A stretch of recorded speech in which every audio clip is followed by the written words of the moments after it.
Well, actually, we were ready to go about an hour ago, but thanks to Griffin Canning, we're getting a late start today. Welcome in, everybody. Gwynn and Chris, little Thursday edition following Padres baseball. If you missed the game today, good for you. The rest of us had to watch it. 7-1 was the final. Brewers over the Padres. It was a really, really bad outing. And that might be underscoring it for Griffin Canning. It took about an hour and 20 minutes just to get through the first inning and a half. He threw 64 pitches. That didn't even get him through the second inning. He gave up 5 hits, 4 walks. And, predictably, you do that, you're not going to be keeping your team in the ballgame, which is the job of a starting pitcher, which was a job that was not done today by Griffin Canning. And as good of a comeback team as the Padres are, 7-0's a little much to ask.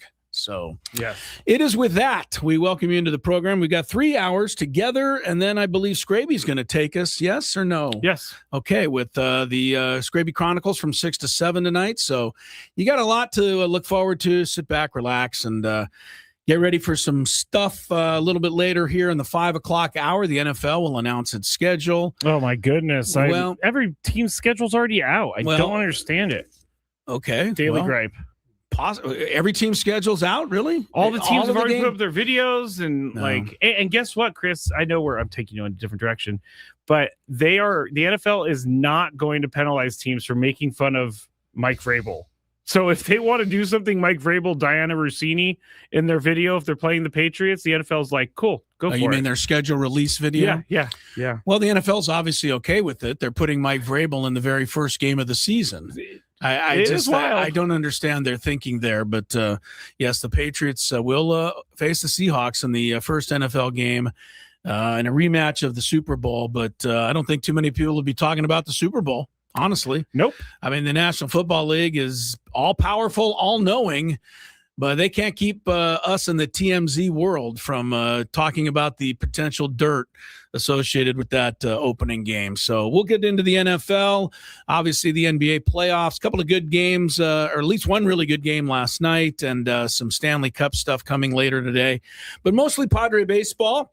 And before we get to the one thing in today's game that was as good a news as there possibly could be, I'll tell you what that was after we tell you what station we're broadcasting on.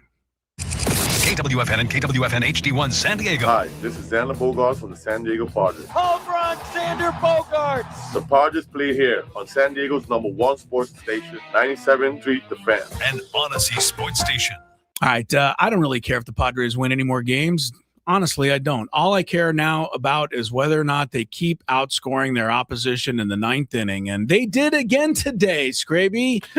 They got their only run today in the 9th inning. And since they were beaten so badly today, they didn't even give the Brewers a chance to bat in the 9th inning. And so with the run scored in the 9th today on the RBI ground out by Sungmun Song, who I believe is not very long for this ball club, by the way. We'll talk about that moving on. But with that, the Padres have now outscored the opposition by an astonishing 32-3 in the 9th inning this year. I don't know that I've ever heard a statistic anywhere close to something like that.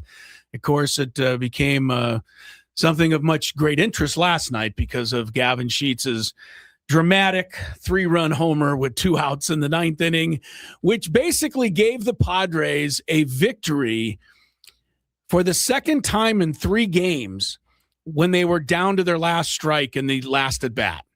Because remember Sunday, they were down to their last strike, and Nick Castellanos hits a 2-run homer to get that game to extra innings. They end up beating the Cardinals. And then last night, Sheets does it. Gavin Sheets has got to be the greatest player in Major League Baseball history to be hitting 229 with 16 RBIs in the month of May. It is incredible. That's all in May? Well, no, I mean for the season, he's got 16 RBIs. It's not like he's leading the league in RBIs. It seems like he's got all 16 of them on 9th inning home runs. It definitely does. He's hit 3 game-winning 3-run homers. No player's ever done that. And we still have 4 months to go in the season. So incredible. And the Padres, we keep saying it. The experts say the same thing. They can't keep doing this. They just can't. It can't keep up. They can't do it. They can't do it. There's no way. Can't do it. Can't do it. Can't live with them. Can't play with them. Can't play with them. Yeah, sorry, Mike Singletary. We are playing with them, and it's working. Still, despite the loss today, the Padres are tied for first. The Dodgers will untie that deadlock one way or the other later tonight when they take on the Giants. But, yeah, you get to 2 outs in the 9th inning yesterday, Scrabe. You have been retired 19 batters in a row. You haven't had a sniff of first base since the 3rd inning. And you go single, you go walk, and you go home run? Yeah, and that's just not supposed to happen. No. And not only is it not supposed to happen once, it's certainly not supposed to happen for the 5th time this year. So, yeah, the 9th inning is incredible. 32-3. The Padres have only given up 3 runs. In the 9th inning all year. The 3 runs are as follows. The Giants in the 4th or 5th game of the season beat the Padres 9-3. It was here. And the Giants tacked on a run in the 9th inning. So it wasn't even a run that mattered one way or the other. The only other 2 runs they gave up in the 9th inning this year were on a chalk foul ball gate game against the Cubs. When the guy rolled the ball up the third base line and the umpire called it fair. Yeah, I forgot all about that. They got 2 runs in the 9th inning that night off Mason Miller, but the Padres still won the game. Those are the only 3 runs the Padres have given up in the 9th inning all year. Meanwhile, they got 3 with 1 swing last night, and they've scored a total of 32. If you tack on the fact that they've outscored their opposition 7-2 in extra innings, from the 9th inning on, it is Padres 39, opposition 5. And that, my friends, is why they are tied for first place in the National League West. The other 8 innings, they've been outscored by 32 runs. And they've been dominated. And as a matter of fact, Scrape, I did more of a deep dive into this than you might even imagine last night, because we've been saying the Padres own the game from the 7th inning on because they do have much better hitting statistics, etc. But the Padres, they've been outscored in the 7th inning this year. They've also been outscored in the 8th inning this year. But it's been so dominant in their favor in the 9th inning that it makes it seem like they're dominating from the 7th inning. The only inning they're really dominating is the 9th. That's it. And Craig Stammen had the comment of the day after the game last night. He said, we got to find a way to just put the 9th on the scoreboard and send our guys up to bat. He didn't do it today. Yes, they did. They scored their only run in the 9th inning today. Come on. They came through again. What happened in the 9th inning? They got a guy on base, then they got Fermin got a hit, and then Johnson walked. All of a sudden, the bases are loaded, and here we go. But they had to settle for the 1 today. Would you like to hear a question from the chat? Would you like to save that? Well, I'm ready for anything at this point. We got. I will say that notes on the scorecard, where we will dive into every single phase of today's game, is coming up a little bit later. I also want to tell everybody that we are aware and we are happy that San Diego FC finally got back in the win column. Yes, they did. And they did it in a big way. I think it was 5-0 last night. Mm-hmm. I wish we could play, was it Austin FC? Let's bring them in a little more often. And Mark Ziegler even put it in the paper today. He said that was the ultimate slump buster that came to town last night. Seems for like SDFC. They poured it on them. We'll talk our regular Thursday soccer interview in this hour. But, yes, we will have notes on the scorecard later. Okay, go ahead. What do we have from the question box there? From Jay Munoz SD, let me ask you guys a serious question. Can they keep going like this with Manny not hitting at all and Toddy struggling? You guys really think the other players are going to remain consistent? I think the other players might remain consistent, but no. They will not continue to win, and I don't think we've changed our stance on this. No. They will not continue to win and stay in first place with Manny hitting 190. They will not continue to win and stay in first place with Jackson Merrill swinging like a rusty gate and needing a day off again today. And we won't be continuing to win if Fernando Tatis Jr. continues to hit like he's Dal Maxville. And if you don't know who Dal Maxville is, he's a middle infielder for the old 60s St. Louis Cardinals who really couldn't ever get the ball out of the infield. All right? Maybe hit 2 or 3 career home runs What's his first tops. name? Dal, D-A-L, Maxville, shortstop on the World Series champion Cardinals of 1967. Oh, he's still with us. Good. I'm glad. How many home runs did Dal hit? In his Dal hit give me 6 in how many years? 14. There you go. So that's about the way Fernando's swinging right about now. And if anybody wants to ask me or go over his launch angle and his exit velocity today, I can tell you in his first 3 at-bats, the answer to both of those questions was 0.0. I'm getting a little tired of it. If I haven't made it clear already, we all keep talking about all he has to do is fix this. All he has to do is fit that. I'm telling you, I'm not a hitting coach, but all he really needs to do is get in there, see the ball, hit the damn ball. And if he can't hit the ball, and if he's going to keep swinging through fastballs right down the middle, then he could have the greatest launch angle of all time. You gotta hit. He's not hitting. He is messed up mentally, in my mind, as bad as probably he's ever been. And, baseball is a cruel, cruel game. As soon as you think it can't get any worse, like you know what I mean? You have one of those days where you're like, man, this has got to be rock bottom. Like Sunday for him. Exactly. You have one of those where you just nothing, you can't do it. You hit a fly ball to the warning, scrapes the wall, the guy catches it, you come back, you're like, okay, that's it. Can't get any worse. Yeah, you can have this 0 for 5, 3 strikeouts today, and just look completely lost up there. So, it may get worse. I don't know. It is going to take, I don't know, Steven Souza Jr., the batting coach, but to me, this is where he earns whatever money he's going to be earning. Somebody's got to find the right button to push right now, because I don't think it's mechanics so much anymore. Yes, his mechanics are screwed up, but what I'm talking about is getting the mechanics, together, relaxed, back together. I saw a video with none other than Tony's dad today talking about the process and just not worrying about the results and trusting in yourself and doing what you do and letting everything take care of itself. That is all great advice.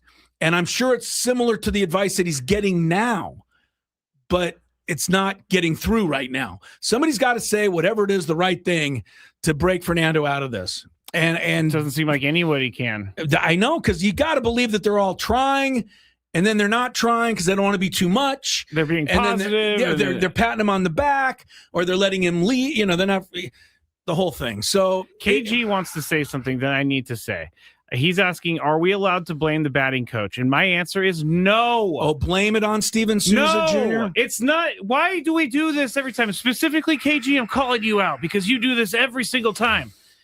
Just because they're slumping does not mean the batting coach is to blame. I blame the players. They're the ones making the swing decisions. They're the ones who are up there trying to perfect the game plan, and they're not doing it. So they're the ones swinging the bat. I get really angry when everybody says it's the batting coach. Not that I have any relationship with Steven Souza Jr., but the players are the ones who are missing the ball. Sounds like you guys are old pals. Well, here's I hope a little more, together of an answer, not just rambling. But yeah, right. I'm going to try to give you an answer without rambling. And here's what I'm going to say. When we talk to Tony about the at-bats that these guys are taking as a team, and I do believe, you talk about somebody who knows about hitting. Yep. My partner. Right? He's learned from one of the greatest hitters in the history of the sport. A lot of that knowledge has been passed down to our partner. And, he'll tell you that he had all the same knowledge as his dad did. It still didn't mean he could do what his dad did. Exactly. Right? You still got to be able to execute like that. But he knows.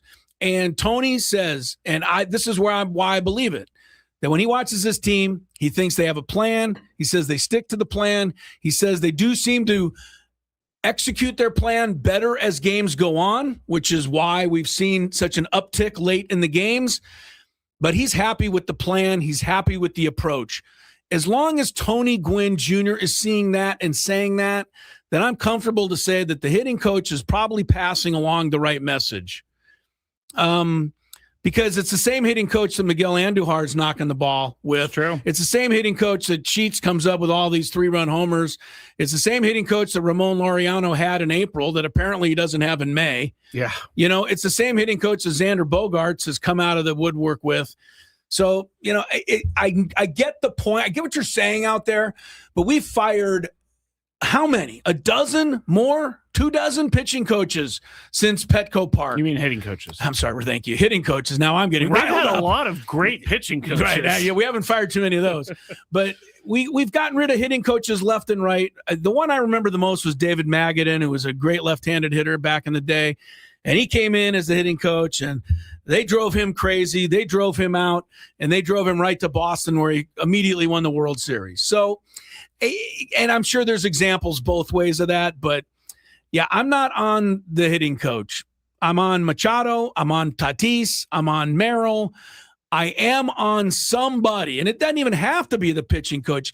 It could be Mark Grant saying the right thing, riding up in an elevator, just something that clicks, with Fernando, that's able to just kind of get his mind to shut off and get him to go back and just use the incredible God-given physical skills that he has, because they're not being put to use right now. And that is a mental thing. And nobody knows what that is, but I'm sure everybody's trying to find the right answer. And we haven't found it yet. So there you go. Real quick before we go to break. Yeah. I've been thinking this. Now, this is a little conspiratorial, Chris. All right. This is from Gabe. Do you remember last year when the Dodgers fans were hating on Max Muncy because he couldn't hit the ball, and it turned out he needed glasses? Maybe Fernando needs to get his eyes checked. I'm not kidding. I have thought this. It wouldn't be the first time in the history of baseball that's happened. It wouldn't. So how old's Fernando? 27? Yeah. Seems a little early, but who knows? Hey, my eyes are, people have to wear glasses when they're younger. Who cares? I've heard it before. I've actually. Can you imagine him with those rec specs that you love? No, I don't want to. If he needs something, please find some contacts that will fit. I can't stand the rec specs. That'd be so funny to see Fernando in rec specs. Well, hey, look, if he starts doing that little hop and skip around third base with the rec specs, I'll take it at this point. But do it. I don't know if it's a crazy suggestion or not. I think we're getting to that point, right? Yeah. Where we're going to try everything. I mean, the guy still hasn't hit a home run. If he goes up to bat on tomorrow night in Seattle and he hits left-handed, they're kind of running out of things to try. He should try Nick Castellanos' bat, because Nick Castellanos hit a home run with his bat. He should try another bat or do the Cal Raleigh. Just take a shower fully uniform. Well, you know what good that did Cal Raleigh? He went on the disabled list today. So he probably got sick and caught a flu, and now he's on the – It's an oblique. Oh, okay. Well, he probably strained it trying to, get those clothes off. It's hard trying to get those wet clothes. Off. Exactly, Scraby. So, it paid off for one night for Cal Raleigh. 7-1 Brewers today. We got a lot more in the ball game. There's a whole bunch of different things we can talk about also going on in sports. So stick with us. You soccer fans, don't go too far. Our weekly soccer visit. Notes on a scorecard. After a day like that, I got a bunch of them. You'd be probably not surprised to know that, as Gwynn and Chris continues on 97.3 The Fan. Sid's Carpet Barn in San Diego.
kick off our second segment here. Welcome back, Gwynn and Chris. Of course, Tony's with the club. They're traveling from Milwaukee to Seattle. Padres and Mariners tomorrow evening. But Scraby and I'll carry you through here until 6 o'clock. Then Scraby will kick me out, and he'll have some fun with the Scraby Chronicles. But yes, it looks pretty official, although the NFL schedule release is due at 5 o'clock. A lot of it does leak out. And week 2 of the National Football League season, Miami at San Francisco. So we're going to be dueling again. Yeah, barn burner. I don't know if it might be just a gimme for you on the schedule. But no, I don't know about that. I will say this, Scraby. Come on. We've been together now 8 years, 9 years. The Dolphins and Niners have probably played 3 or 4 times during that span. Yep. I think I've won a couple. You've won a couple. It's been, pretty even. You if I recall. Jimmy G's career. The Dolphins. We ended it. Yeah, we did that, which did you a favor, by the way. It did. All right. I think the last time they played was the end of the season 2 years ago, and both teams were terrible. Mm-hmm. And the game was in Miami. I'm pretty sure Miami won that one. But we have yet to go to one of these together. And I think it would be hilarious. I don't know what the timing of this will be.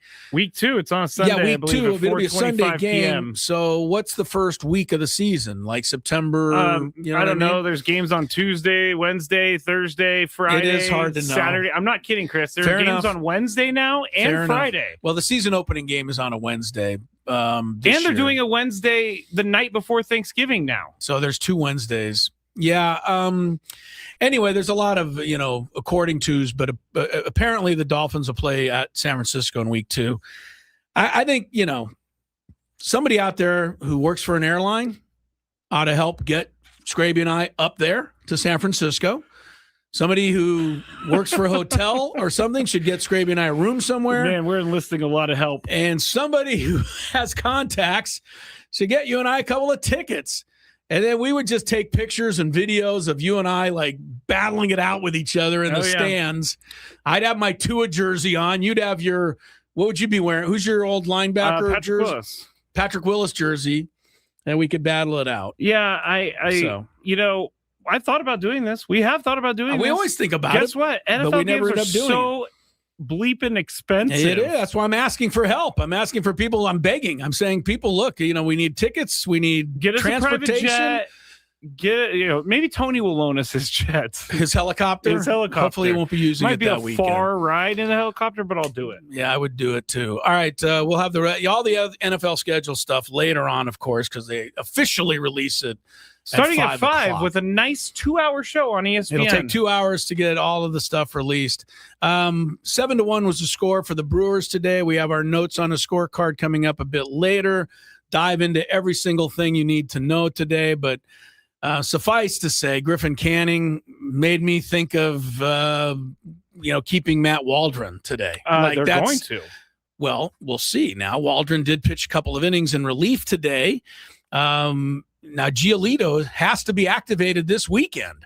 So what are you hearing? I'm hearing from the man himself, Craig Stammen, in the post-game interview, Matt Waldron's moving to the bullpen. He's not going anywhere. Okay. Well, then they're going to have to part with somebody. They're going to have to part with someone when they bring up Giolito. And the only person in the in the bullpen right now with an option is Bradley Rodriguez. Good boy.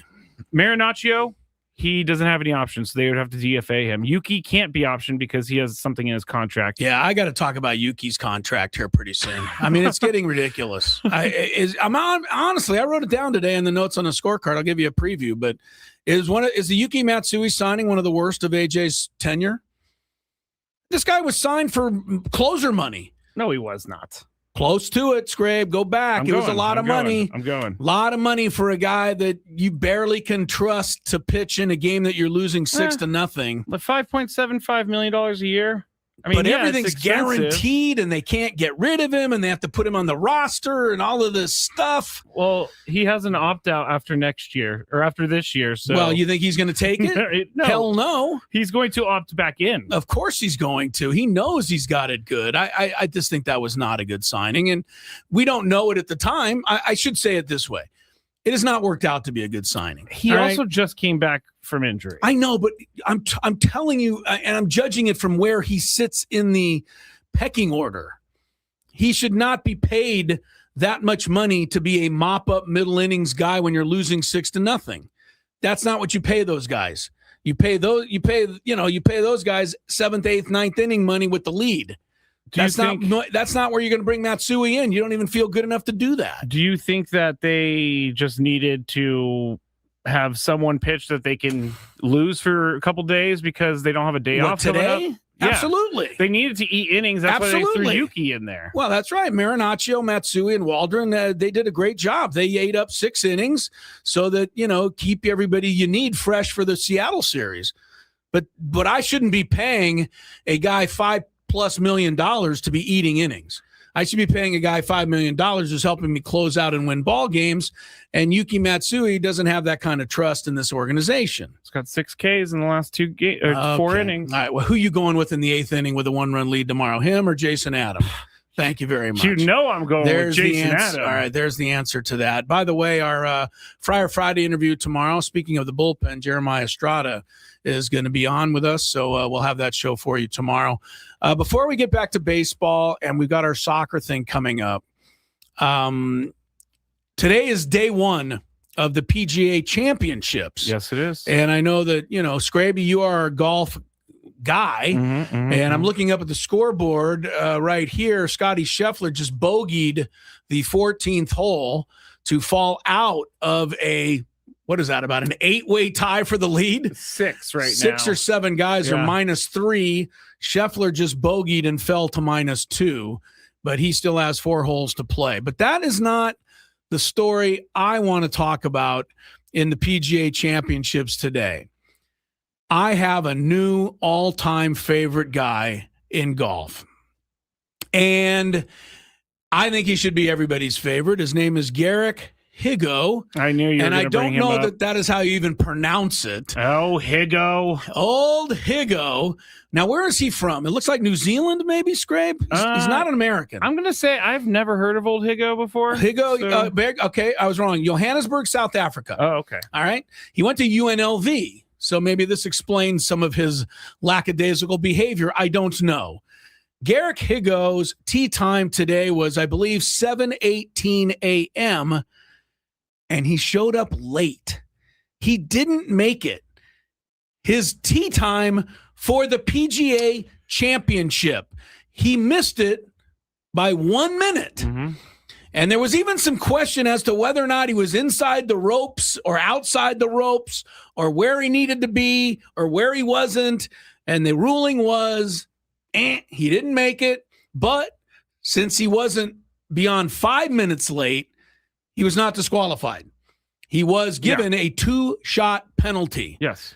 I want everybody to know that if it were not for Garrick Higgo being late to his tee time, he would be the sole leader right now of the PGA Championships. He finished at 2 under par today, Scraby. With the 2-stroke penalty, he finished at 1 under par. So with the penalty, he'd be at 3 under. He'd be one of the leaders in the tournament. But what I liked greatest about Garrick Higgo was that they brought him over for an interview after this all happened, and he sounded like Jeff Spicoli from Fast Times at Ridgemont High School. Garrick, how could you possibly miss your tee time? My God, what happened, buddy? Was it your car trouble? Did your alarm not go off? No, he was on the putting green. Thank you. You're giving the story away. But yeah, it wasn't some act of God that kept him. He's like, well, I'm kind of a laid-back guy, and I was just kind of on the putting green, and I figured I had like 10 minutes, and then I thought I had 5 minutes, and then I kind of picked up my stuff, and I walked over there, and they said, oh, you're late. And I'm like, oh, what? Garrick Higgo, people. I don't understand people like this. This is incredible, and I now want this guy to go on and win the tournament. I mean, are you kidding? He's not going to. I'm sure he's 85th ranked in the world, but this is to me is just I can't even imagine.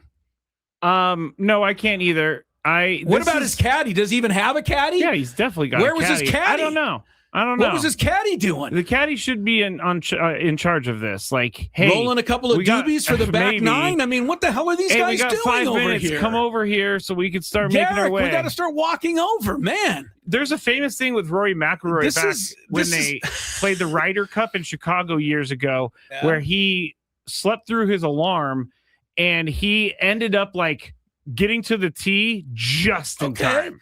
But if that was this guy's excuse. They didn't get the wake-up call. He slept through. His phone didn't work. Whatever. He was on vibrate when it should have been on ring. Whatever. At least that's a mistake that I can say, hey, that's a bad mistake. But, okay. Old Higo was just like, whatever. He was there. He was ready to go. I do not understand. He just didn't bother walking over there in time. And when he was interviewed, he's like, yeah, c'est la vie. What? Say la vie? This is the PGA Championships, my friend. As a guy who is in broadcasting, down to the minute, I don't understand people that don't really have a concept of time. I don't understand it. Anyway, the guy he's given a double bogey for the first round, right? Because he has to add has to add 2 shots. That hole, but 6. Right, he parred, but they give him a 6. And the rest of the day, he was brilliant. 4 birdies, 1 bogey, shoots a 69. And like I said, it should have been a 67. He'd be tied for the lead. Such a Higo move. Garrick Higgo, Higgo. Please get me a membership to his fan club. I thought you would hate this. I love this. I hate it. Well, I love it because it's so ridiculously absurd. It is absurd. I'm not like. He could cost himself hundreds of thousands of dollars. How about the fame that could go with winning a PGA championship? He ends up losing this by 1 or 2 shots. Come on, Higo. Crazy Higo. I just like saying Higo. Higo. Thank God he went to UNLV. Didn't call up, he's an Aztec. No, thank God for that. Eric said that's called pulling a Higo. That's a Higo, man. I got to be honest with you. The next time I'm late or somebody else is late, being somewhere and they walk in. 2 shots? I'm going to just go 2-shot penalty, yes. Okay. And if you're Garrick, you just go, yeah, okay, I'm ready. Me, I would be arguing it. 2-shot penalty? I think, That's incredible. That's crazy. Yeah. And again, like I said, the story would be okay if something happened, but nothing happened. He just didn't make it over there. Gwynn and Chris continues. We'll talk about our SDFC soccer club finally getting back in the win column. More on Gwynn and Chris ahead.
Brewers 7, Padres 1, but we did outscore them in the 9th inning again, Scrape. 1-0. Got to find a win somewhere. Padres are now plus 29 in run scoring in just the 9th inning. They've outscored the opponents now 32-3. Never mind the fact they've been completely outscored in all of the other innings. As a matter of fact, even though they're tied for first place, their run differential is -3 for the season now. They go to Seattle. Mariners beat the Astros today. I believe that was in Houston, so they are also flying back home to the great Northwest. First game tomorrow night, Hancock, who pitched well against the Padres, if I'm not mistaken, the first time around here. Oh, he did. You're right. I think he was the guy that pitched in the 7-6 game. Yeah, he shut us out the whole way. And then once he went out, the Padres pulled the game, rallied. But Hancock will be facing, I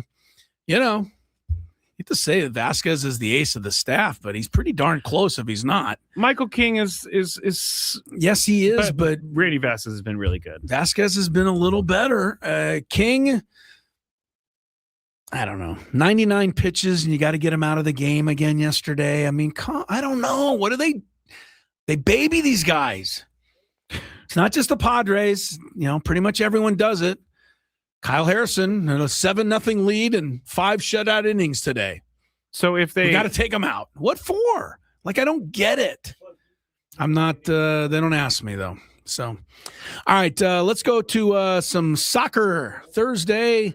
We love to do it. The guys from Apple TV, MLS Season Pass, and today our guy is Keith Costigan from Apple TV. Keith is one of the best. I would say you are the best, Keith, but I don't want to be unfair to all the rest of the guys who come on with us. You guys are all so nice to us, and we really appreciate it. How are you today?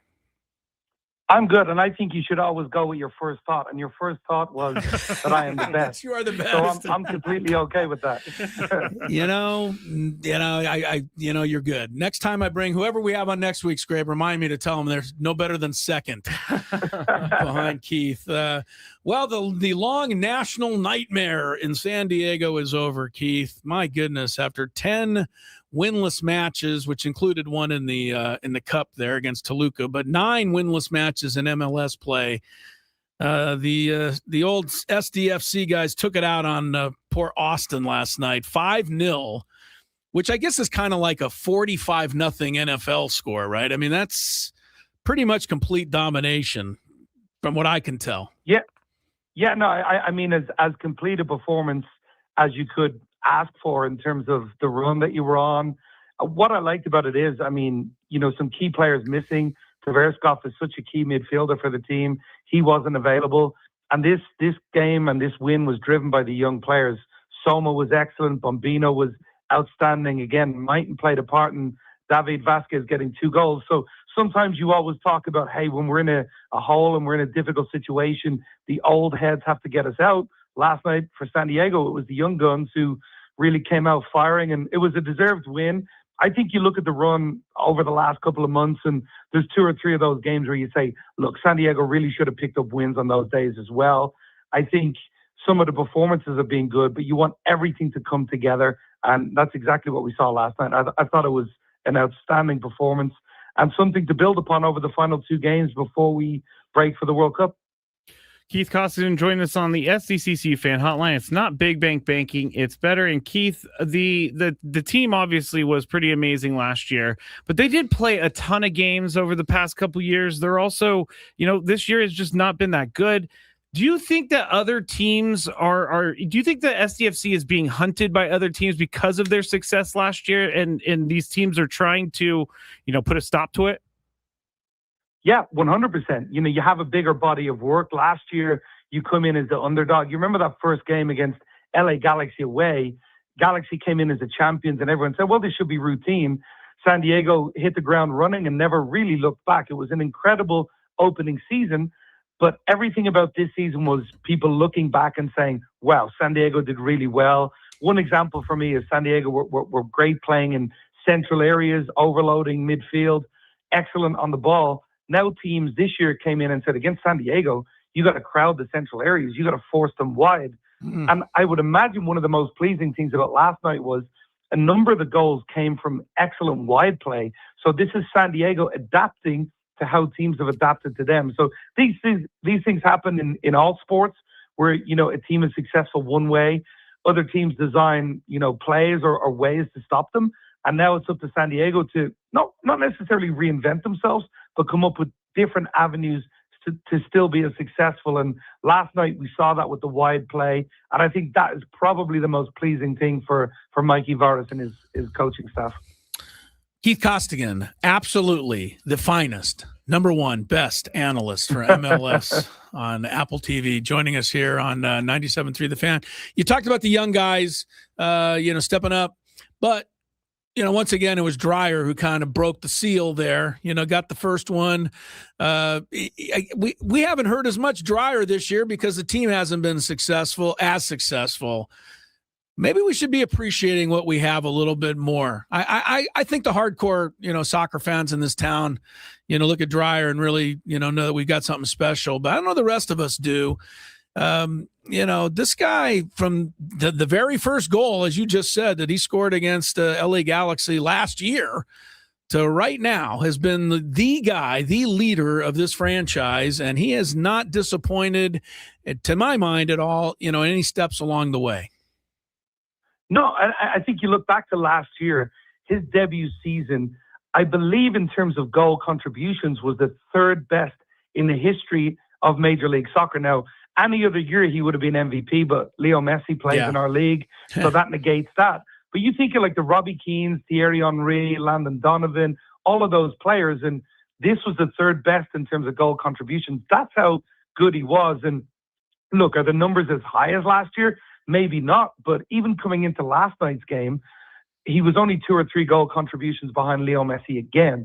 So I think he's done his part. I definitely think teams have kind of figured out that you have to double up on Anders Dreyer and make it difficult. That's right. He's a marked man, Keith. You just kind of touched on it, right? He's a people aren't going to just let him win the game anymore.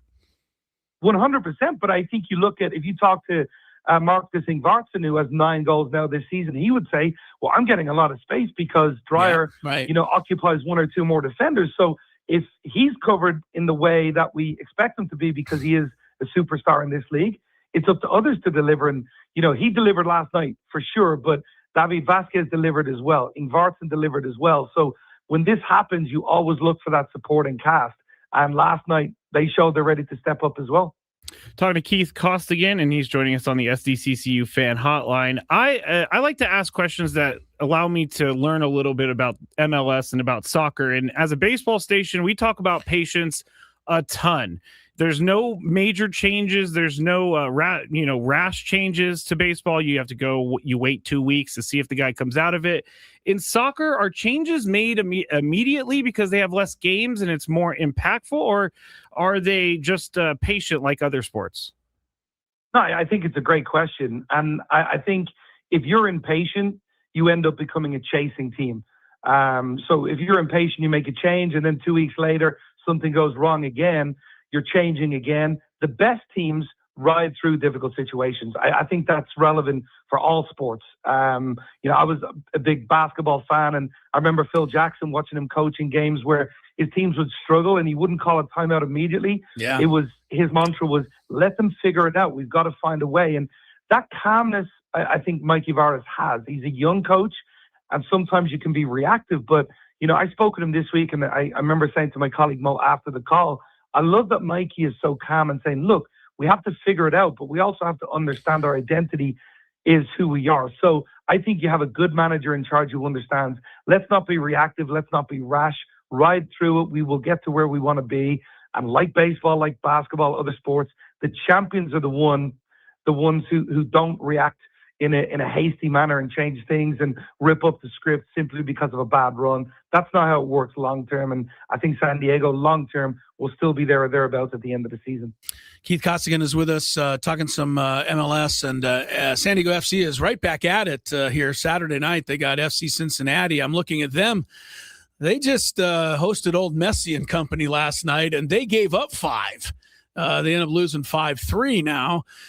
They've been playing some high-scoring matches. Looking through their year, it sounds like we're going to have a lot of fun Saturday night. Could be kind of a wide-open game. Give old Dreyer and Ingvartsen a chance to run around some more. Yeah, I mean, I got to be honest. I would have stayed down there for this game. I'm gonna be covering another game this weekend, but yeah, Cincinnati have really struggled defensively this year. There's no doubt about it. So we were talking after the game and saying, wow, San Diego can really exploit that. But on the other end, Cincinnati are very good going forward. They have a player who's every year an MVP candidate in Evander, who's very good going forward. Kevin Denke, who's a striker who gets double figures in goals as well. So they offer, I would argue, more of a threat than you saw from Austin FC last night. But I would circle this game as one that if San Diego play with the tempo they did last night, they will have a lot of success going forward. They have the ability to put numbers up on a Cincinnati side that have struggled defensively. And, the most important thing, you guys aren't neutrals, you're San Diego guys, but any neutral watching this, I think, is going to enjoy it too, because it's two teams that want to be on the front foot and want to be attacking. Should be fun. It'll be Saturday, and you can watch it on Apple TV. We want to, before I let you go, Keith, I mean, we have the world's biggest event, right? It's coming to our country less than a month from now. It starts, and lo and behold, Team USA plays its first match about 90 miles from where we are sitting right now. Scraby and I are out after every show selling lemonade. We're trying to build up the $1,100 ticket price so we can go see the match, which I don't want to talk about that. Everyone's going to, give the controversy and let all that play out. Tell me a little something about Team USA going into the Paraguay match and maybe their 3 first round. It'll make me sound like I know what I'm talking about when, people bring it up, because, we all get pretty soccer crazy here, at least during the World Cup. Yeah, it's going to be mayhem. By the way, the prices, I'm waiting for them to come down as well, because I do know there's a lot of seats still available. So keep an eye on that. Look, I think this USA team, the last window of games, they played some of the best teams in world football, and they were outclassed. They struggled defensively, particularly against Belgium. They gave up a lot of goals. So I wouldn't say the US are going in with 100% confidence. Now, the idea is when it's World Cup and you have the home fans behind you, you will start to perform at a better level. My one concern, Paraguay are one of these teams that don't care about having the ball. They are defensive. They were one of the most difficult teams to beat in South American qualifying. They're going to be a tough out. Now, the good news is they don't offer that much going forward, but they will make it difficult. They will try to spoil the game. We need the fans behind them. We need everybody behind the U.S. because traditionally, if you win the first game in your group, you're going on. And that's going to be vitally important. But I'm of the mind that the U.S. will get it right come World Cup time, and the first game is going to be pivotal. So Paraguay, difficult out, but I think USA will get it done. Australia, Turkey after that. Who are we more concerned about? Just off the top here. Yeah, Turkey are one of those teams that came through the playoffs in Europe, but they are very, very good. Arda Güler is one of the top young players that you'll see in European football. Plays for Real Madrid, which we all know is probably the biggest club in the world. So I've from people that I know that cover Turkish football, they see themselves as the favorites in this group. Now, maybe we don't want to hear that as U.S. fans and living here, but they looked at this group and said, we got a good draw. So if that isn't motivation enough, I don't know what is. They're going to be a tough out. The idea is you beat Australia, you beat Paraguay, and hopefully can get something out of that Turkey game as well. But they're going to be the most difficult test of these three, in my opinion. But ultimately, again, you look at some of the other groups, I think the U.S. has to feel confident about moving on to the knockout stages. All right, Keith, before you leave an address with Scraby. We'll send you like $500 worth of this lemonade so we can get started on our goal to get to the matches. Hey, thanks for everything, man. We love having you on, and you are number one, man. You proved it. Appreciate you guys. Proved it once again, sir. We'll see you next time. Thanks, guys. All right, there he goes, Keith Costigan from Apple TV, MLS. All these guys that come on have been so fun to talk to. You do know you keep telling everyone that they're the number one, and they're going to start talking to each other. I know they're going to get. They're going to be like, "Oh, you know what? That guy called me number one." And they're like, "Wait, I was called number 1 too. You know, and then the one guy who isn't called number 1 is going to feel some type of way. They're going to be like, wait, what? They don't even list me as number 1? The thing is my bill is going to come due on all of this, on all this, schmoozing of the MLS analysts. But for now, we really do. No, we really like having them on. And yeah, it's nice for SDFC to get back in the win thing. And, we talked about Fernando. I know it's a different sport. It's a different world, but SDFC has been going through it for 2 months, right? They haven't had a win for 2 months. And that's rough. You're talking about all these guys, and they're going and they're training every day, and they're playing, and they know they're a good team, and they get a lead, and they lose the lead in the 17th extra minute, and all kinds of stuff. They were having the same thoughts that I'm pretty sure Fernando's having now, which is, am I ever going to get out of this? Yeah. It's a different deal, different sport, same problem. And so for them I last can't imagine night, what's going through his head. Yeah, right. So tonight to me was last night rather, kind of the breakthrough. Now they can relax and play the rest of the season. I know that you got a break for the World Cup, but you wanted to get that win, and get some confidence before the World Cup break. Yeah. And so they were able to do that last night with that 5-0 performance. Nice job, guys. Very good. All right. More coming up. I think we got Chris versus the fans. Yeah. All right. Chance for you to win some good stuff. Scraby will let you know how you might be able to go to Las Vegas, have some fun, get some money, eat some free food. I didn't tell Chris this. I forgot to mention. We also have Padres and A's tickets to give away before the show is over. Yes. Next Sunday, maybe 24th again. Yeah. All right. Well, don't go. We got 2 hours to figure out how you can win those. And don't forget, notes on a scorecard still coming up. A recap of today's 7-1 loss to Milwaukee. And if you know how I am, after 7-1 loss, you probably figure I got some pointed comments. I think we need an hour. Let's just block off an hour. May take that long. The first and second inning, Chris, are going to take that could be a half an hour. Yeah, it was a rough day, but we'll go through it bit by bit when Gwynn and Chris continues.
I guess the show was going on. Scraper and I were having a nice little chat about air travel.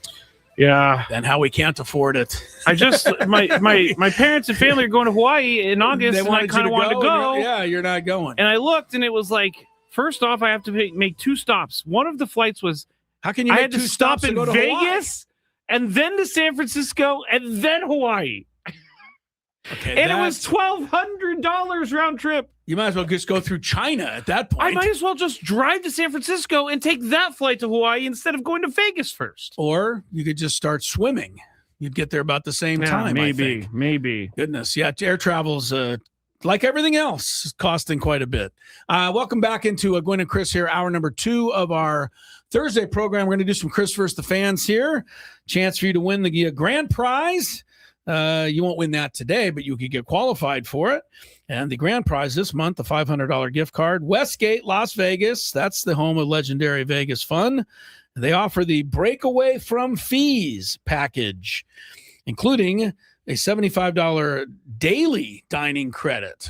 That's big. Even I can I can take care of $75. I was going to just say I can almost work under that budget. You get 2 day spa passes, daily cabaret tickets, complimentary valet parking, and this is the best of all at this point: 0 resort fees. And if you've been to Vegas, the resort fees are like out of the control. So Westgate, no resort fees on these packages. Special rates start at $89 a night. So book now at westgatelasvegas.com. Been over the Westgate. Great place. Lots of fun. You can win a trip to the Westgate. All you got to do is beat me in Chris versus the fans.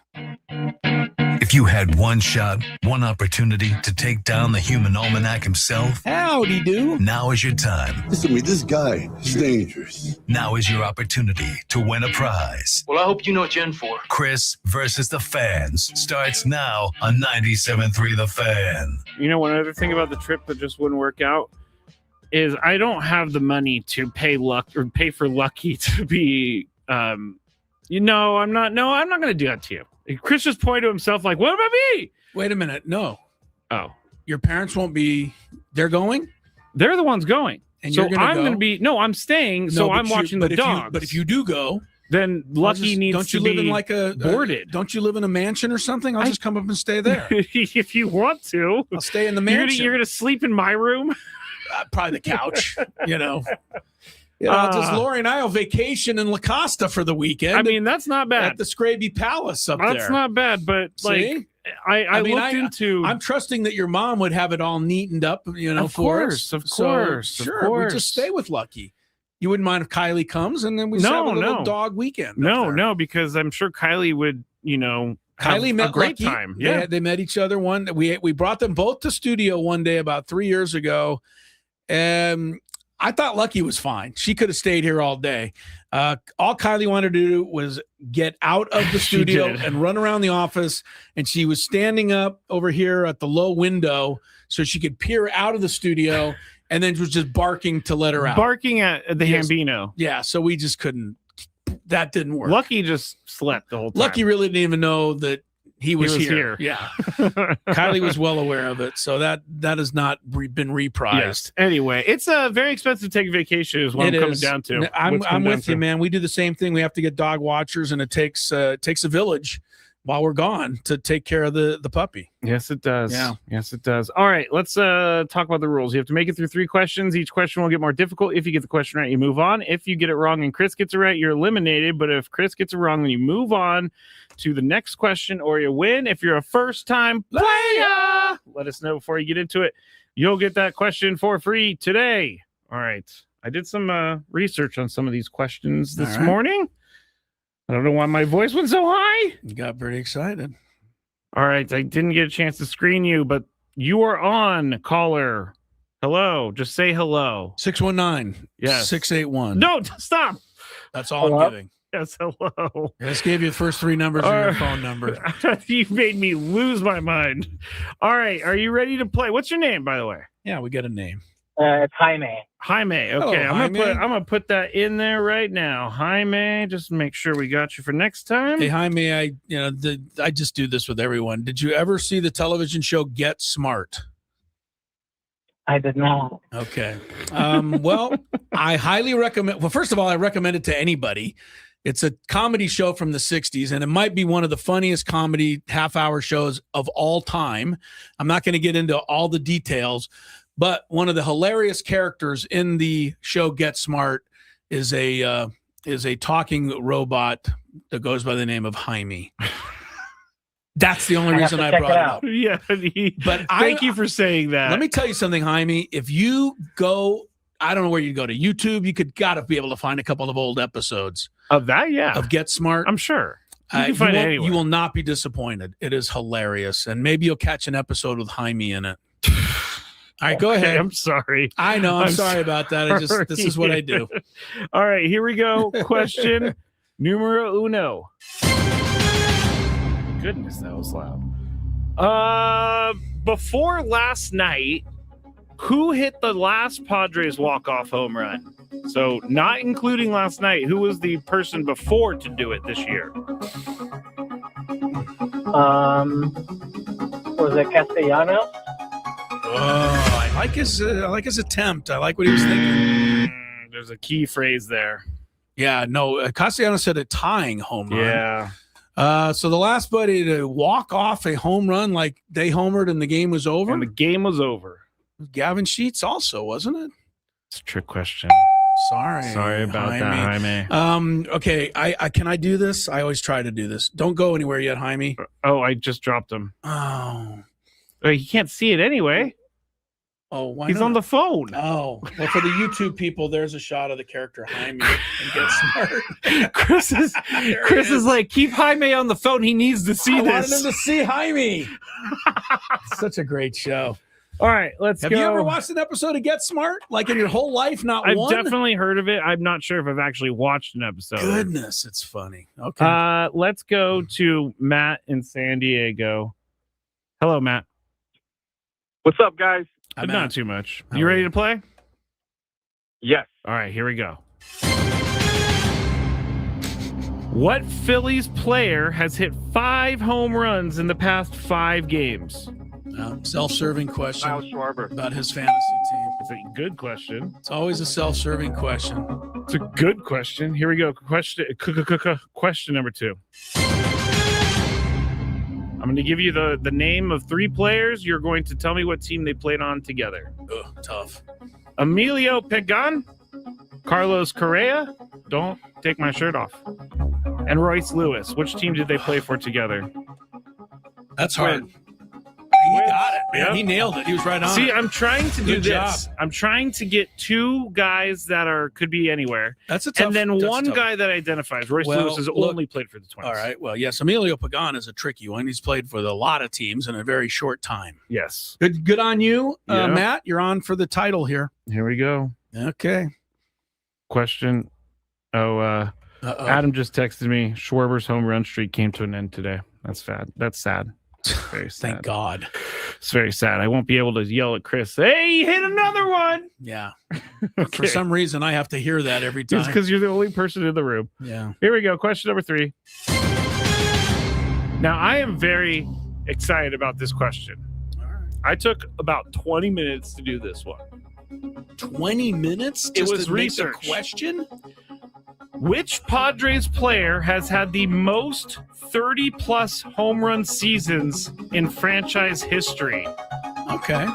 Which Padres player has had the most 30-plus home run seasons in franchise history? In the history of the team, so each 30 home run season is obviously separate from the other one, right?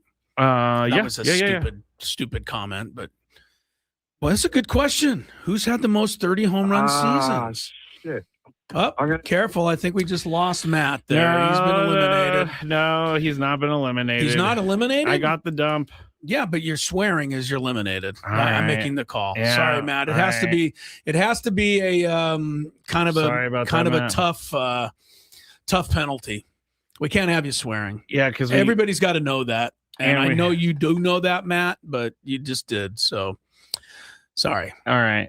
I'm so excited about that question. Well, We'll get you back can to it. finish We'll with, you back get to it. a third question again. We'll get back to it. Yeah. Let's go to, and by the way, I'm being notified that we need to talk about Matt Waldron again because it seems that he may not be as safe as we thought from after the game. Well, that's okay. All right. We're going to go to Johnny. Hello, Johnny. Hello.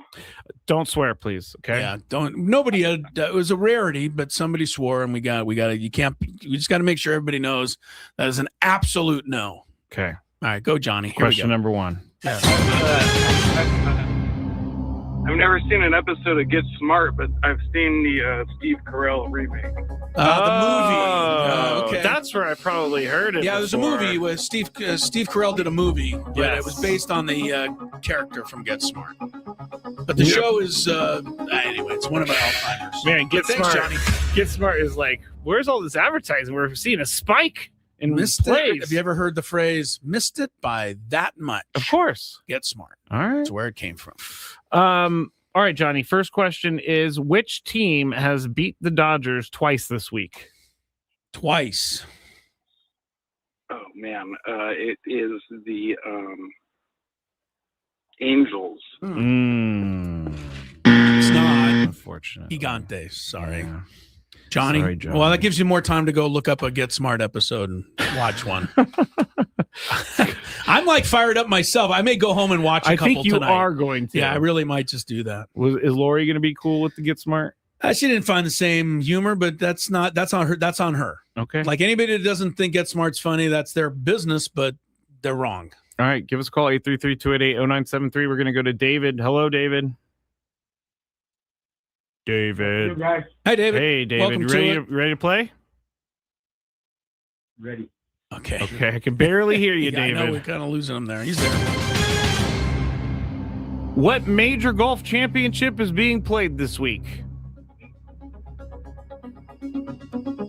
Got a 1-in-4 shot if you don't know. David, I can't hear you. Yeah, I don't know where David went. So I don't know. I'm sorry, David. sorry, David. Should we just end this? No. I wanted to get back to your question. This has been a disaster like the Padres game was. You know, that's not your fault. I mean, the callers have to come through. You know, they can't swear and they have to be there when we go to them. Nate Simple said, as that. Nate, I have not given the answer to the home run question yet. I'm trying to use it again. Also, Nate said something I thought, is David in the bathroom? I thought the same thing. Oh. All right, let's try to see if we can find somebody not in the bathroom who is ready to play. And doesn't swear. And doesn't swear. Let's go to Mike. Live radio. This is what Hello, you get Mike. sometimes. Hi, Mike. Hey, There we how go. you doing? We got a real guy, I think, this time. A We're on real our way. guy. All right, here we go. Mike, question number 1. Who is the head coach of the Kansas City Chiefs? He's on the TV right now. That's why I asked it. Oh my God. Oh, no. Oh my gosh. Can I be put in the cone of silence for a second? That is a Get Smart. I think he advances based on that. No, he comment. hasn't answered the question. Oh, man. Now the cone of silence is brilliant. That a boy, Mike. Oh my God. Oh my gosh. Okay. No, don't buzz him. He's just saying, oh my gosh, that's incorrect. He knows the answer. He's a big, heavy-set guy. Mike, come Hey, on, with a stop big mustache. I know. He I'm a doesn't big know. NFL fan. It's just spacing me. I teach second grade, and my brain's shattered at the end of the day. Well, I do understand that, and I'm sorry, Mike. All right. So you buzz him. I'm sorry. He doesn't know. Oh. Yeah. Cone of Silence. Classic. But the guy's name's Andy Reid. Sorry about that, Mike. All right, we're going to tiebreaker. The Cone of Silence is an all-timer. Of course, Mike, call again. And do you know what the Cone of Silence was? I'm assuming a cone of silence. Well, it was an absurd piece of plastic that would come down over their desk as if it was blocking out everything around them so they could have a secret meeting. But of course, it was a play on the fact that they were still out in space. Any way they would go into the Cone of Silence and talk, there'd be a fly or a bug would start buzzing around in there, cause havoc. So everybody, please watch one episode of Get Smart. I don't know that one will do it. I mean, one will be good, but, obviously knowing the characters and knowing something about it is useful. Eric apparently knows. He said, and neither could hear each other. Yes, the Cone of Silence never worked. Never. So is worked this a properly. comedy? Total comedy. Okay. Complete hilarity. Okay. All right. Do you know who Mel Brooks is? Yeah, of course. He created it. Okay. He's a funny guy. All right, we're going to go to tiebreaker. I'm looking for a player. Let's do here, Byron Buxton. Byron Buxton came right up to the top. Did a couple of homers last night, if I recall. Did he now? He did. All right, let's go to Dominic, it says. Hello, Dominic. Hi, Dominic. Hello. How you doing? Good. Good. Are you ready? Do you know how to play the tiebreaker?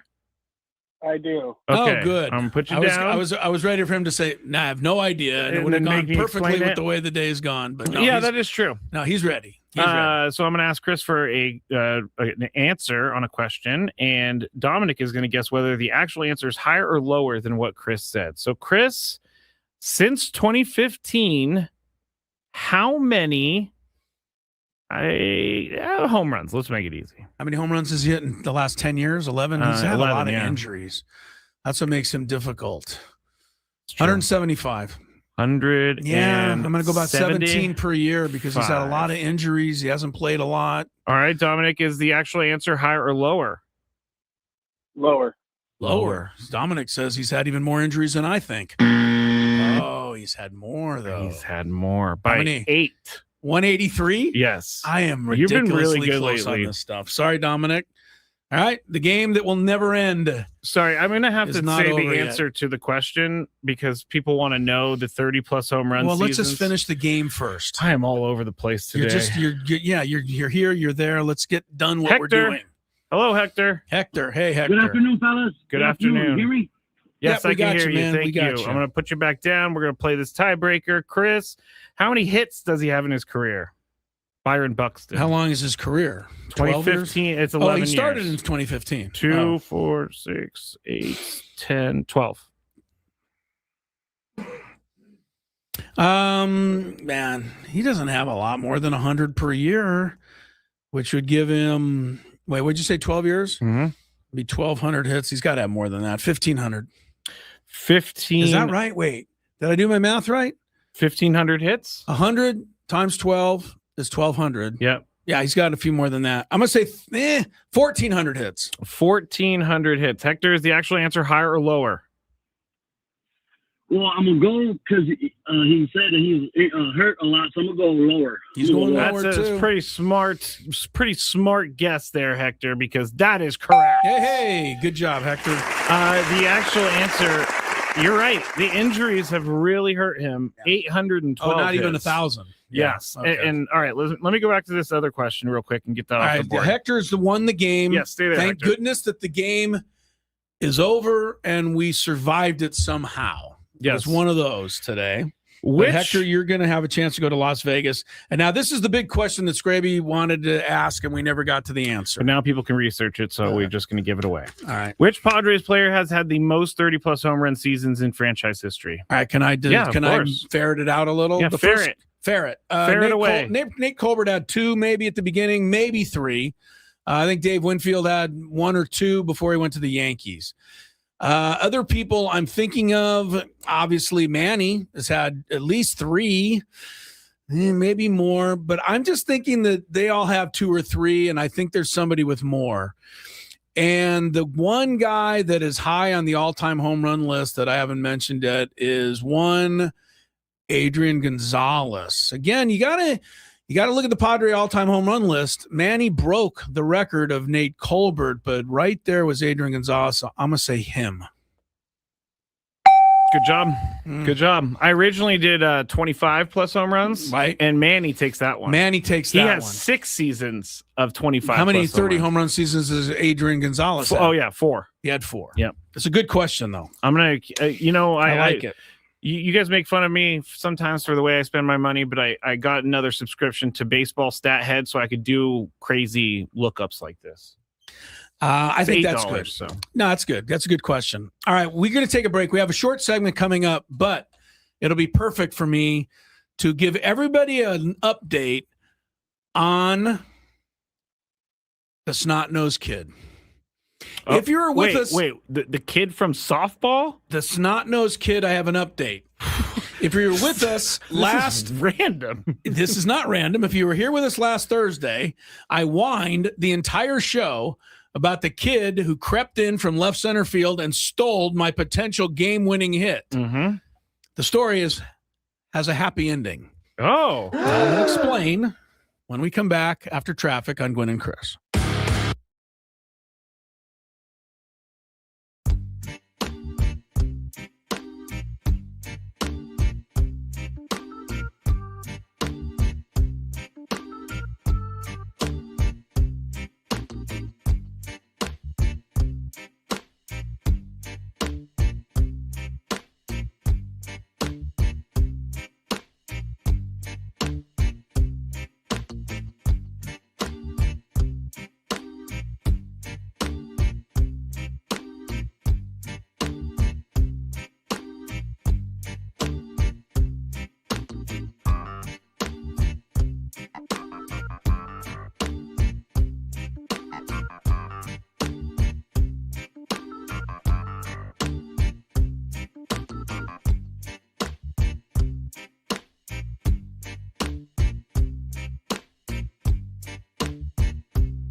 Scraby. Okay. I hit the perfect line drive single to left center field that's going to win the game and bring in both runs. Okay. Except for the snot-nosed kid playing left center field, sneaks into a rover position and picks off my line drive and holds the runners. I just want to tell him he ruined my evening. Oh, you're pleased about it. I mean, that's just good softball. Yeah, that's what that was last week. Stories from the Wednesday Softball League, which I don't share too often, but last week, yes, the snot-nosed kid who ruined my night by taking away what would have been a game-winning single. We welcome you back to Gwynn and Chris. We have a short segment here, so I thought I would share real quick, Scraby, the update on the snot-nosed kid. And the story has a happy ending. You know the old saying, if you can't beat them, join them. Of course. Well, last night showed up for our game. We played the late game last night in our Wednesday night league. What time does that start? This is a 10 p.m. game Not on a Wednesday night. A lot of people aren't interested. As a result, you always need a few people to fill in for the regulars who don't show up. Lo and behold, Snot-nosed kid. Snot-nosed kid is on my team last night. He filled in playing with us. And first of all, you and I had a thing about this about a month ago. We were talking about the name Chris and Christopher, and we were going on and on about nobody takes off the first part of that name and becomes Topher, right? Oh, no. The snot-nosed kid's name is Topher. Does he like being referenced as snot-nosed kid? He was told about it. Now, he said his dad was listening last week, thought that I might be talking about him, and so the whole thing's been kind of going on. That's crazy. So anyway, one of my teammates, Sean, says, Chris, here's the snot-nosed kid. He's playing for us. And we laughed. And I told him, I said, look, I would have done the same thing. And he was a really nice kid, as it turned out. Topher played for my team last night. He started taking away other people's hits because he is fast and he's a kid. And he also had a big hit late in the game. And after an 0-7 start, we won our first game last night. Thank you, Topher, for being on our winning side last night after he cost me the victory the week before. The tables have turned. Isn't that funny? Not only you never know. Did Snot-Nosed Kid play on your team, but earlier in the day you said no one would ever cut off the Chris from their name, and lo and behold, he did. Lo and behold, his name was Topher. Yeah, Man. It was a double whammy on the on all of that. But very nice kid, and he said I'm saying kid. He's probably 20, 21 years old. He's not like kid. Might sound like 12 to some people, but 21, 22 is kid to me. Anyway. He played well for us. He had a big hit late in the game, and we ended up winning, and we hadn't won all year, so we were happy about that. And, he ended up on our team. There I am, getting ready for the game, and look over. Lo and behold. Should I sneak in the fact that since he was not playing against me last night, I had not 1, 2, but 3 hits. Whoa. I had a good game. Thankfully, he wasn't there to take them all away. You need to call him SNK, Snot-Nosed Kid. Snot-Nosed Kid. I think he enjoyed it. I think he got a kick out. I hope he got a kick out of it. We all had a good laugh about it. We'll find out that Last he's just throwing darts at your face. Nah, I think he was happy with the acclaim. You put up 3 hits? I had 3 hits. He had 3 too, but his hits were bigger than mine and helped us win. But can you trade him? Can you trade one of your current players for him?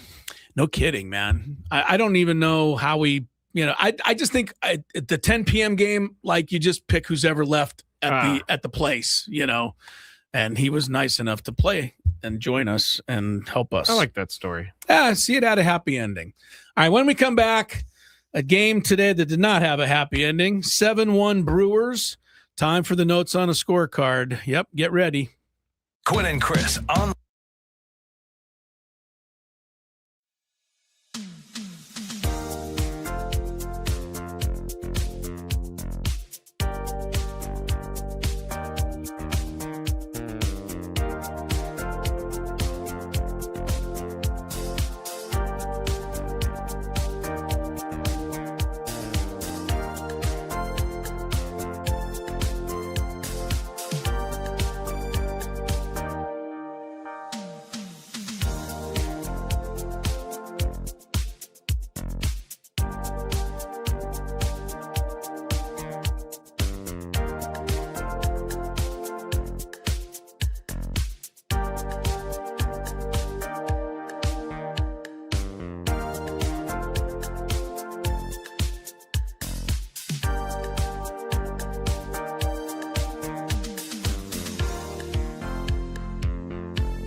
Chris Scraby, Bill House Studios, where we know how. Earlier, we talked some soccer with Keith Costigan on the SDCCU fan hotline.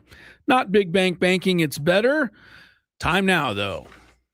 7-1, Brew Crew. Yeah.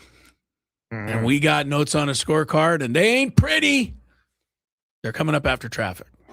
From the 855 Get Ross Traffic Center. Injured? Demand justice. Demand Jurowitz. 855GetRoss.com.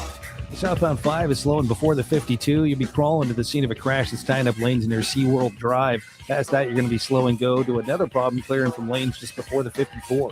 Traffic brought to you by Albertsons, Vons, and Pavilions. Save on fresh quality ingredients when you shop at Vons or Albertsons. This week, bone-in pork shoulder butt roast or value packs of fresh split chicken breasts bone-in for $1.69 per pound with membership where applicable. Shop in-store or online today at Vons or Albertsons.com.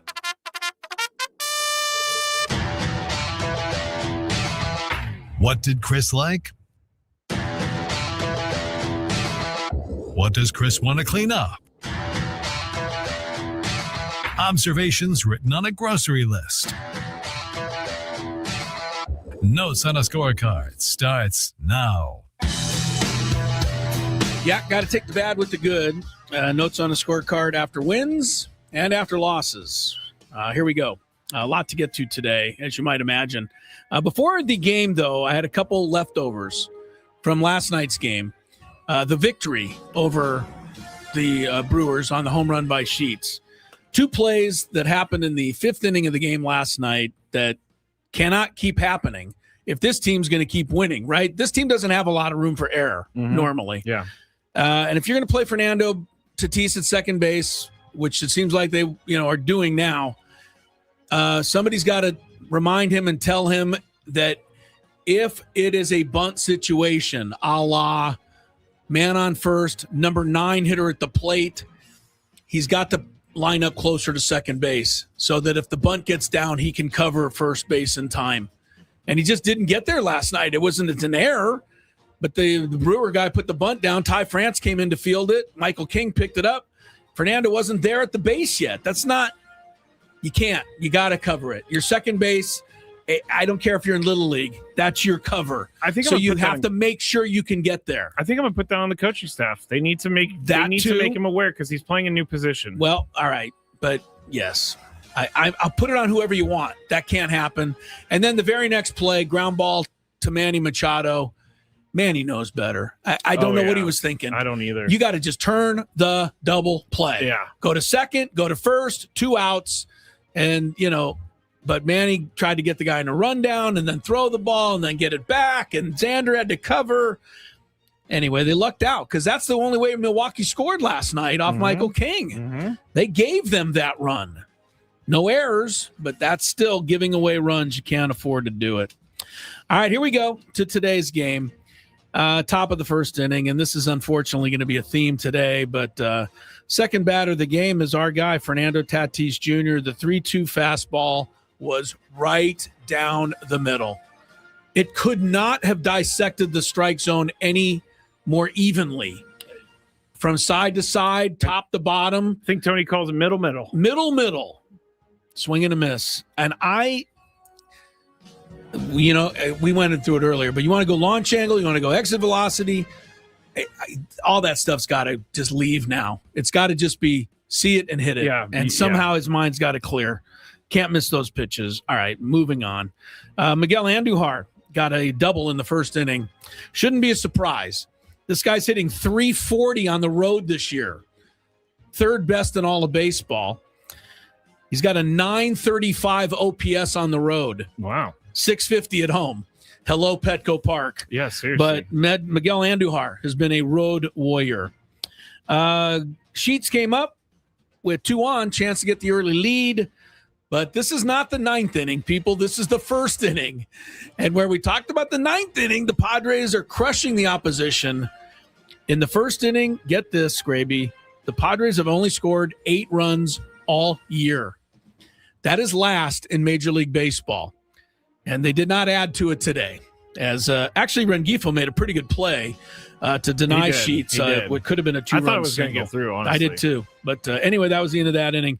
The bottom of the first is a disaster. I mean, you can't just go walk. I don't even know what I can write there. There's no coaching. There's no jinx. There's no strategy. There's no defense. There's no luck involved. You can't do anything. Yeah. And the pitcher walks 4 straight guys. Your hands are tied other than to hurry up and take them out of the game. But, I mean, it's the bottom of the first inning, for heaven's sakes. I will say... He was missing close pitches, I know, but still was missing. And when you start missing, they don't give them to you. Yeah. That's just the nature of it. I thought Fermin maybe could have challenged one of those pitches to Andrew Vaughn in the at-bat that walked in the first run. But Fermin is terrible at challenging. And I've told everybody this all season. It hasn't really cost them. It's going to cost them one day. You mark my words. Mark my words. He's going to take a bad, stupid challenge, or he's going to miss one. Fermin's got to work on that. And then you get the 3-0 on the RBI, 2-run single by Rengifo. I did want to point out a really good play that was made later in the inning, though. And this is for young people and everybody, understanding the game. Milwaukee had runners at first and third with 1 out, and they had a 3-0 lead, bottom of the first. Bowder hit a ground chopper to first base. Sheets, good play, threw it home. Runner on third, Andrew Vaughn, ran. Good play by him. Even though he was going to be out by 20 feet, still a good play by him. Why? Because if he doesn't go, Sheets can just turn the double play. The inning's over. He's standing there. He didn't do anything. He has to run. If you're on third base in a first and third like that, you have to run. You can't let them turn the double play while you stand there. So Vaughn did the good thing. Then Sheets, good throw home, good rundown. Manny tagged him after 1 throw. But one more good thing that Andrew Vaughn did, he stayed in the rundown long enough so the runners behind him could get to second and third. Well played by everyone. That is exactly how that should be. Defense, catcher, base runner, third baseman, other base runners, everybody did that right. Just saying. A lot of times you see a first and third where the runner doesn't run. Yeah. And then you'd get nothing. You have to get in a run down there. Good job by everybody involved. Top of the second, Laureano strikes out. He would strike out twice today. I don't think you knew this. I didn't either. But even though he got a hit today, Ramon Laureano is 3 for 33 in the month of May, and he struck out 15 times. You can add to Merrill, Machado, Fernando, Fermin. You got to have to put Top Ramon on the list right now. He is a mess at the plate. 15 out of 33 at bats and only 3 hits in there. He doesn't look comfortable at all. 15 of 33 at bats that he struck out. Oh, okay. In May. Okay. And he's only got 3 hits. I mean, remember when he was the savior to start the season? Look, I know it goes in streaks. I'm hoping that it comes back around because right now he's not very good. Although he did put a good swing on one today. And yes, he did. Went opposite field. And I'll talk about that a little later. Sorry. No, that's fine. No, you're right. Bottom of the second inning. This is how bad it was for Griffin Canning today. Not only could he not throw a strike to home plate, he couldn't throw into first base either. He threw a 500-mile-an-hour ball over Sheets' head. He couldn't even reach up to get that ball. Yeah. The runner goes to third. He said his performance today was embarrassing. It was embarrassing. It was. At least he said it. The RBI doubles in that inning by Terang and Sanchez were both center-cut pitches. And, it went 5-0 there in the bottom of the second. I don't write this all the time, but I wrote this. Despite all of our comebacks this year, it might be time to punt on this game. That was in the second inning. It just looked like one of those days to me. I was hoping I'd be wrong, but I wasn't. Vaughn, after I wrote that, got another single to make it 6-0. Bottom of the third inning, we had an interesting play. Guy tries to steal second base, slides in. Xander Bogaerts. Did he push the guy off the base as he tagged him? I'm going to say 2 things. In live action, I didn't think he did. I thought the guy's momentum carried him. But on replay, it really looked like Bogaerts pushed his foot off the bag. Yep. Short argument by Pat Murphy. If you're interested, the most famous of those plays of all time happened in the 1991 World Series. Ron Gant of the Braves got a base hit, rounded first too far. They threw back to the bag. Kent Herbeck, the big lug of a first baseman for Minnesota, put the tag on his leg, and as he was tagging him, kind of lifted him up. Oh, I'm watching that right now. Took him off the bag. They called Gant out. Herbeck to this day swears it was just momentum and it was all in good. I mean, Xander's was at least a little hidden. Yeah. What did you think about Herbeck? The other guy actually literally picked up the guy's leg. Picked him up and took him off the bag. That's not momentum. You went for his leg, sir. The first base umpire, Drew Coble, said he was sure and ruled it an out. But the first base coach, Pat Corrales, for the Braves, later said that during the game, Coble asked him if he thought he made the right call because he wasn't sure. And Pat Corrales said, no, you missed that call. Twins would go on to win the series in 7. That is crazy. That was the most famous of those, but good on Bogaerts. If you get away with it, and it was hard to tell because I'll be honest with you, in live action, I didn't think he pushed his foot off the base, but in replay, he certainly looked like he did. I was listening to Tony and Jesse, and they were talking about the rules of everything. Right. And Tony was, and so I'm sorry if you already said this. I was looking at the play. Tony said that if you're still moving, right, you can do that. But right. if he had it's a little stopped, momentum, right? If he had, right, exactly. I agree with Tony. So I think it was the right call, although it was a little shaky. The next one, right after that, Hamilton steals second. This is where Fernando, again, they got to get with him or he's got to get with it. When you're covering the bag at second base, you can't catch the throw in front of the base and then reach back. It's going to be too late. The guy's going to be safe. You have to take the throw at the bag, which means you have to let the ball travel to your glove and then drop the tag. Fernando didn't do it right, and the guy was safe. He might have been safe anyway. These are little nuances. I think Fernando is going to play second base. We got to clean it up. You have to. You don't want guys stealing bases that shouldn't be stealing them. Yeah.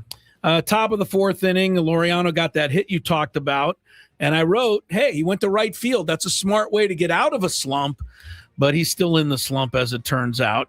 I always do that too. I'm like, all right, that's it. And then the next at bat, you're right, like, it didn't work. It wasn't it. First and third, Castellanos came up. And I thought, man, Castellanos, he's been incredible this year with runners on base. I got to look this up. You're not going to believe this. Coming into the game today, Castellanos was 12 for 39, 308 batting average with runners on base. Wow. Without runners on base, 3 for 42, sitting 071 when he batted with nobody on base this year. That's weird. Crazy. Of course, what happened today? He struck out with runners on base, ended up getting 2 hits with the bases empty today. But baseball, man. That's baseball. Bottom of the 4th, Vaughn doubles to right center. Castellanos, just not going to get those. Nope. You have to make a deal with yourself. If you're putting Castellanos in right field, those balls are falling in. If Fernando's there, he catches it, and there's no damage done. It's part of the deal with Castellanos playing in the outfield. Mitchell steals second later in that inning. Fermin's throw was so bad that it almost got picked up by Castellanos in right field. What was that throw?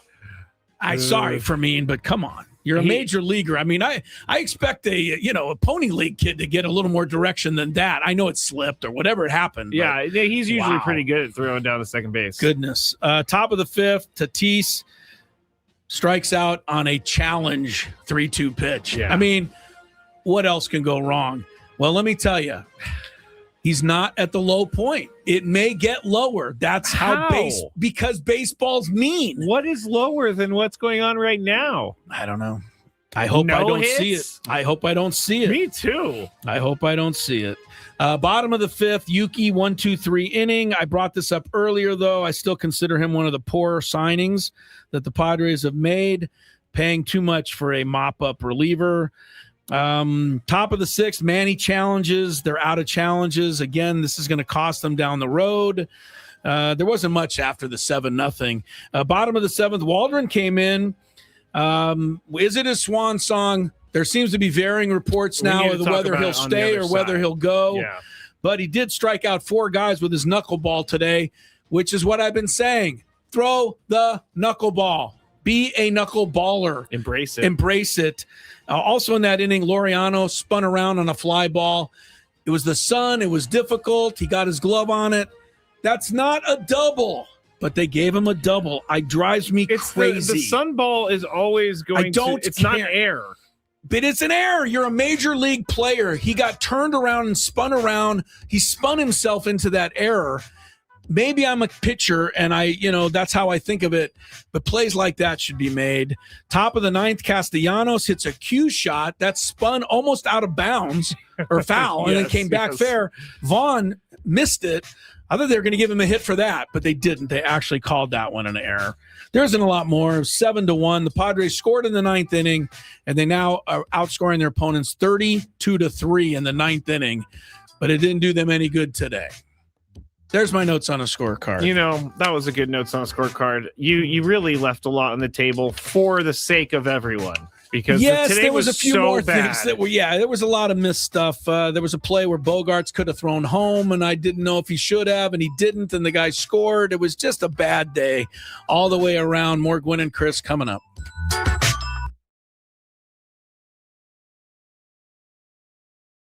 Now, Craig Stammen joins us here, Padres' new manager. And Craig, listen, I've had the opportunity to play for 2 managers that were in their first year. Don Mattingly and the late Ryan Sandberg in Philadelphia.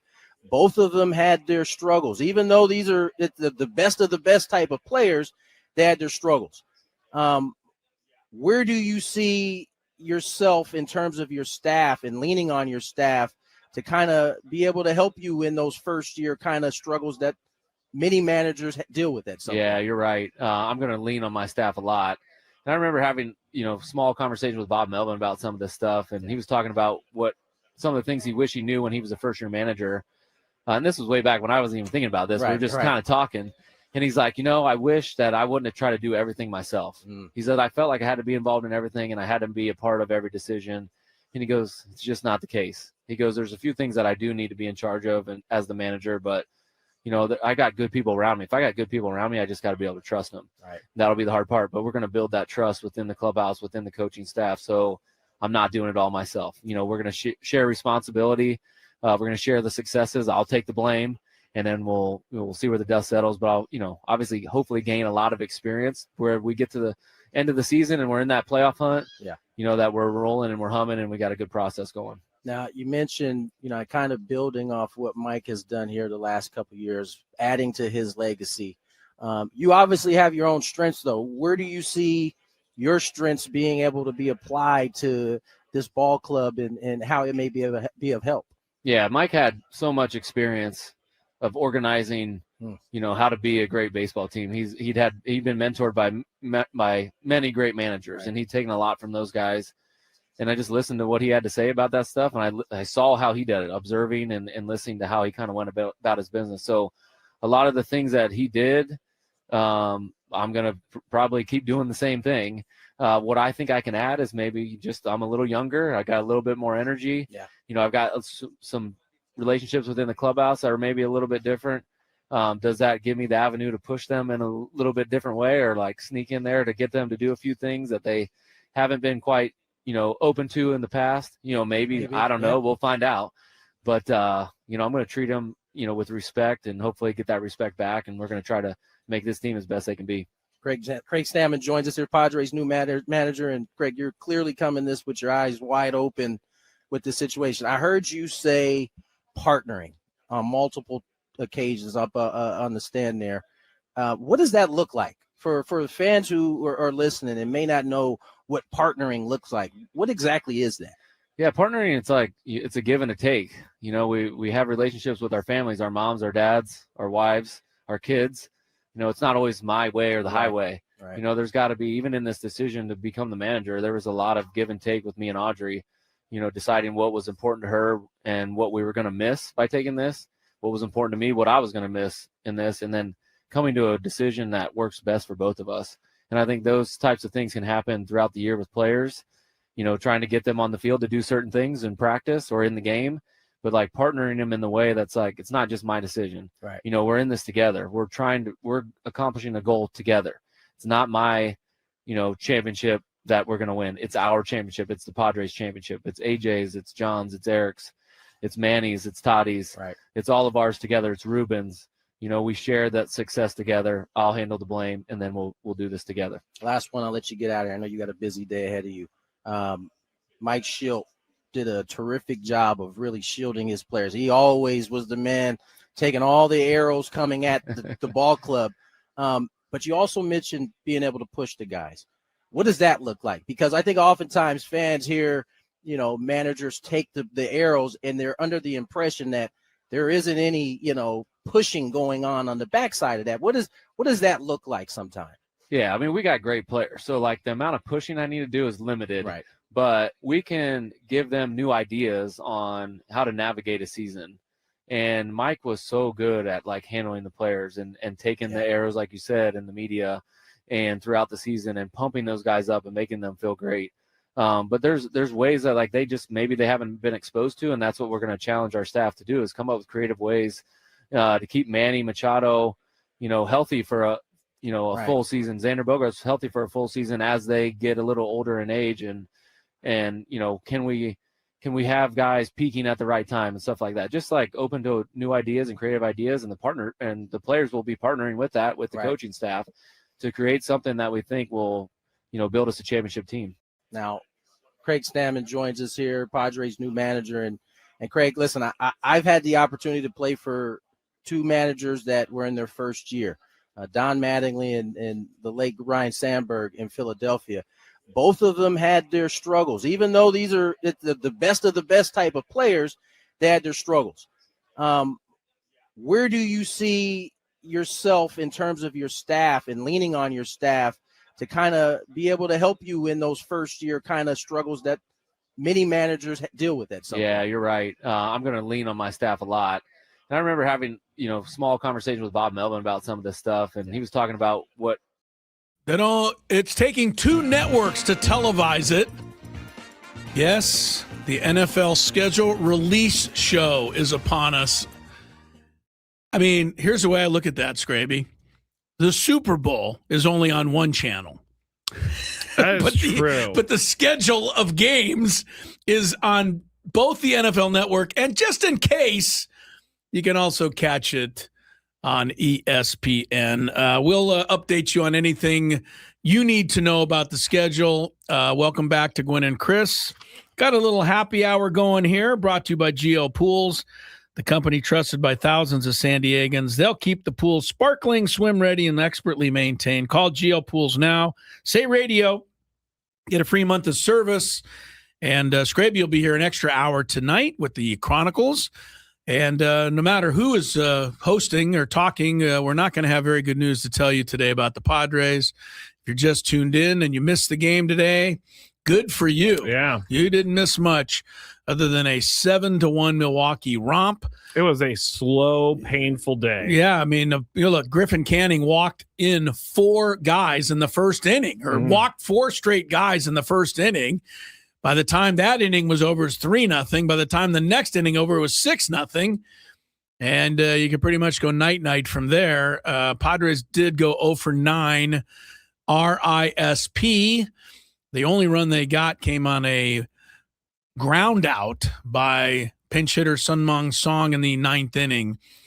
Of course, the Padres scored in the 9th inning. That's seemingly the only time they ever score. Isn't that important to guys to, like, not be shut out? Like, I think, yes, to a certain extent. I will say you don't want to ever be no-hit.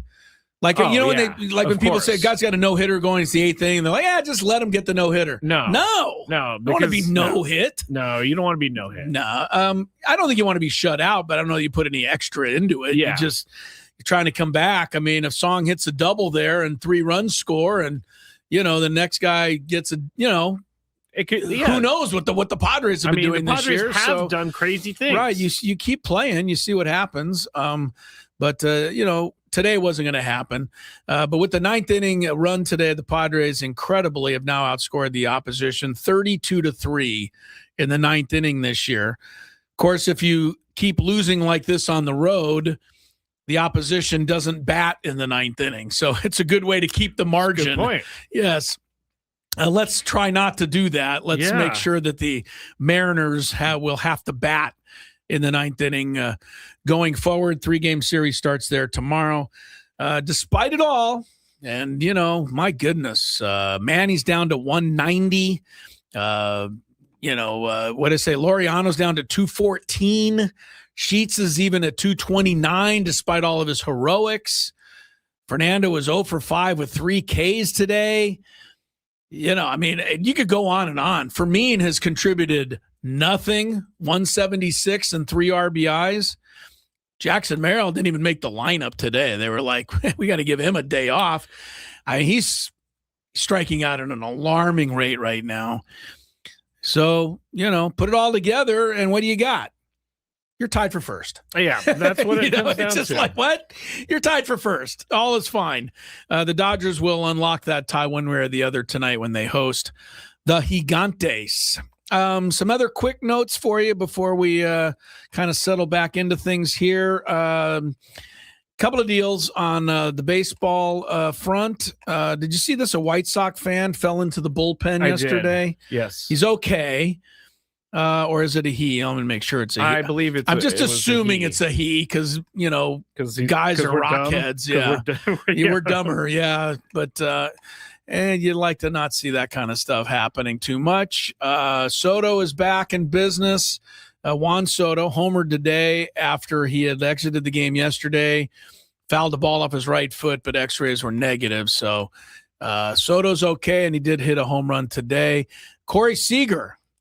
You know who that is, don't you, Scrape? Oh, of course. Who Rob is Manfred. that? Corey. Yeah. Do you still have that? Do we even have that anymore? Yeah, we play every once in a while. Let me hear it just for old times' sake. sake. It's in the open. Oh, that's right. Yeah. Corey. Yeah, well, Corey is swinging like he's been drinking with Rob Manfred lately. He's in an 0 for 27 streak that includes 11 strikeouts. See, they put up on the screen today, MLB Network, after the Padres game. I was looking. They put up guys who are struggling, and there are some names on that list. Yes, Fernando's not alone. And in a lot of ways, in hitting for hitting, Fernando's still hitting 240 something. It's not like he's an automatic out. It feels like it, but you're right. It does feel like it. It just does. There's just no there's nothing like I was going to say there's nothing on the ball, but there's a lot on the ball because he's hitting the ball so hard. Not today. He didn't hit the ball at all today. I mean, he struck out 3 times and bounced out meekly 2 more times. What is your thought? What are your thoughts on mental health IL stays? Isn't that kind of where Jay Cronenworth is now? No, he's on the concussion list. I understand what they say he's on. Stop it. I'm not trying to joke. I'm saying that I said it at the time. The concussion list trip was perfect timing for Jay Cronenworth. It definitely was. He needs a break. He needs a mental break. He needs to get back to it and, find a stroke and then get back here and start contributing to the team. But, to me, that is just another way of taking one. I wouldn't be shocked, although I don't think I think Fernando would fight it to the end because he's a competitor. I mean, but it would not shock me if somebody told Fernando to, a 10-day IL thing for a strained, hammy or something wouldn't hurt. But they're not going to do that with a guy like him. They just have to get to a point. I don't know if he needs to just sit on the bench for a couple of days. It's about the only thing left. I know they've given him a day off here. I'm saying like 2 games or maybe even the whole weekend in Seattle. I mean, I know that sounds crazy, but he needs to just sit and watch, and he needs to just get back to a place where it's a little freer and easier for him. The launch angle, the exit velo, the swing rate, the chase rate, all of these things doesn't mean a thing at this point. The only thing that means something to me is see it and hit it. And he's not doing either of those things right now. So I mean, we'll see. You're right. You can't just send him to the IL because he's not Fernando. He is still getting some singles, and he could drive in a run or two with some speed and whatever. You need him on this club, but he's got to get that home run. And I still think that when he gets it, I'm not joking. I've kind of said this jokingly. I really think that when he gets it, I'm going to say when, because Well, but when he gets it, true. When he gets it, that first home run, I really think the silent treatment in the dugout would be the perfect icebreaker. I like it. Just to get everybody to laugh and go, okay. I like it. So, let's hope he gets it in Seattle this weekend. NBA last night, really good game. The NBA came out today and said the refs were correct at the end of the game. If you saw it and you're a Detroit Pistons fan, I don't know that you're going to agree with that sentiment. Here's what happened. If you didn't see the game, 103-103 was the score at the time. Tie game. Cleveland ball. James Harden goes up for the shot. Detroit's defender, Asar Thompson, makes a nice play, kind of strips the ball away. The ball is rolling toward the sideline with less than a second to go on the clock. Jarrett Allen of the Cavs is also going for the loose ball, steps on Thompson's foot, and then bumps him down to the floor. And the ball rolls harmlessly out of bounds as the clock expires. Ref goes overtime. I thought it should have been a foul. And we've talked about this before. It would have been a really hard call. Yeah. Like, you got a loose ball, less than a second. I understand, hey, let's play overtime and let's decide it that way. But if you don't make a call that should be called, you are deciding the game. Yeah, you are. And Pistons coach J.B. Bickerstaff said Allen fouled him clearly. He tripped him when he was going for the ball. That is correct. The replay showed it. Mm-hmm. The league said, said both players lost their balance from marginal contact. It's just not true. The player for the Pistons lost his balance because the guy stepped on his foot. And he pushed off. And then he shoved into him. There was still time on the clock. Tony Brothers, who is a veteran ref, I can see what he was thinking, right? Tie game, let's just let it go to OT. Yeah. But I really think a foul should have been called. Detroit would have got 2 free throws. They would have won, most likely. Guy would have made one of the 2 free throws with no time. Instead, it went to overtime. Cleveland wins. Now, Cleveland could go to the Eastern Finals based on that one whistle not being blown. I don't think that's right. And I've said it, and I guarantee if I was Tony Brothers, I would have struggled to blow the whistle there because I know the whole situation. But I think not blowing the whistle was wrong. I think he should have blown it. It should have been a foul. Anyway, Cleveland wins in OT. Detroit certainly had every chance. They blew a 9-point lead in the last 2.5 minutes of regulation. But that's neither here nor there. A foul's a foul, I think. But anyway, Cleveland can go to the East Finals if they win Game 6 tomorrow. Now, the big question on the internet is, does James Harden, and not about that specific play, but he also had a 3-pointer where he landed on a guy's foot, but does he throw his feet too far forward as he's landing so that he does land on someone? They got to start calling that. Let me tell you something. If Cleveland plays Oklahoma City in the finals, and that's a ways off, right? Cleveland would have to win this. They'd have to beat the Knicks. Okay, he's still going to win. But if Cleveland plays Oklahoma City in the finals, they honestly ought to just put gymnastic padding down on the floor for all the flopping that SGA does and James Harden do. The two of them are the absolute worst. I'm surprised. The absolute worst. James Harden's like 37. Maybe. He's going to the Hall of Fame on his talent. Stop flopping. I'll be honest with you. I think SGA got a little of the point. I thought the last 2 games against the Lakers, he really stayed more clear of that. I think he saw some of the criticism, and he gets it. He's like, I got to stop doing this. It's hurting my own, reputation. So I kind of thought SGA stayed away from it a little in the last couple of Laker games. First 2 games, it was embarrassing. But the last 2, I thought he stayed away from it. But Harden does that every time you watch. He kicks his feet and he falls down even when he's not touched. Yeah, I'm watching a bunch of them. All the time. It's right, Scraby. It's not just once. You see a bunch of them. Yeah, some guy put together a video of it. Call it. Call a technical foul for unsportsmanlike behavior. You're flopping. You're trying to cheat the referees. Call it. Yeah, that's it will stop. I guarantee you the day that James Harden gets a technical for doing that, or the day they give SGA a technical, you know what the fans in Oklahoma City are going to do when that happens? They're going to lose their mind. Yeah, they will. But guess what? It's going to stop happening. I'm watching the last thing on this play. Yeah. LeVert is the guy who got the foul called on him. In the Harden play? Yeah. He's like not even really, his hands are to his side. Yeah, I know. He's not even looking at James Harden. I know. And he falls to the ground because James Harden kind of sort of trips him. And they call it on LeVert. It's got to stop.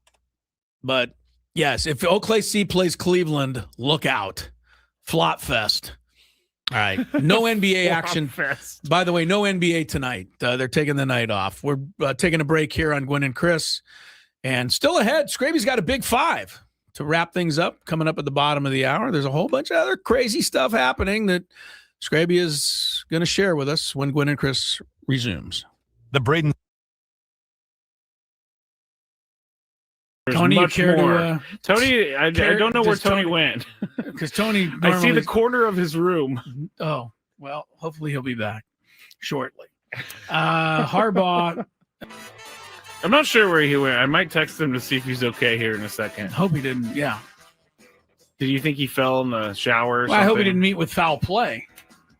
You think he met with foul play in our commercial break? I don't know. I mean, he is in New York City. So. He's in New York City. It could be, you never know. All right, we'll just go forward. We're just going to go forward without Tony. I'm sure he'll rejoin us when he gets a moment. Everybody stare at that box in the top right corner because it's just the corner of his room. I'm going to look now. I'm kind of intrigued. Oh, someone says maybe he's in the bathroom. I don't know. He's been known to go there. As have all of us, frankly, but him more than most. Over under, Tony just forgot that he was doing the show. That's not nice. Yeah, so maybe that's what they're thinking. You know what just hit me, Chris? No. What if Tony went out to get like ice or something and he forgot his room key? That is something Very that well he possible. is more than capable of doing. Because he would never be gone this late, this long, with knowing that he was on the show. No kidding, man. We took a commercial break like 5 minutes ago, and he has not returned. I'm going to text him. Like, are you out in the hall trying to get into your room right now? Everything okay? Oh, no. This Question mark. Scaring me. No. Did you hear back from Tony yet? No, I'm thinking something. I'm thinking he locked himself out. He doesn't have his phone because it's in the room, so he's down at the front desk or something. I don't know. I'm sure there's a story in here somewhere. There's definitely got to be a air. story. Anyway.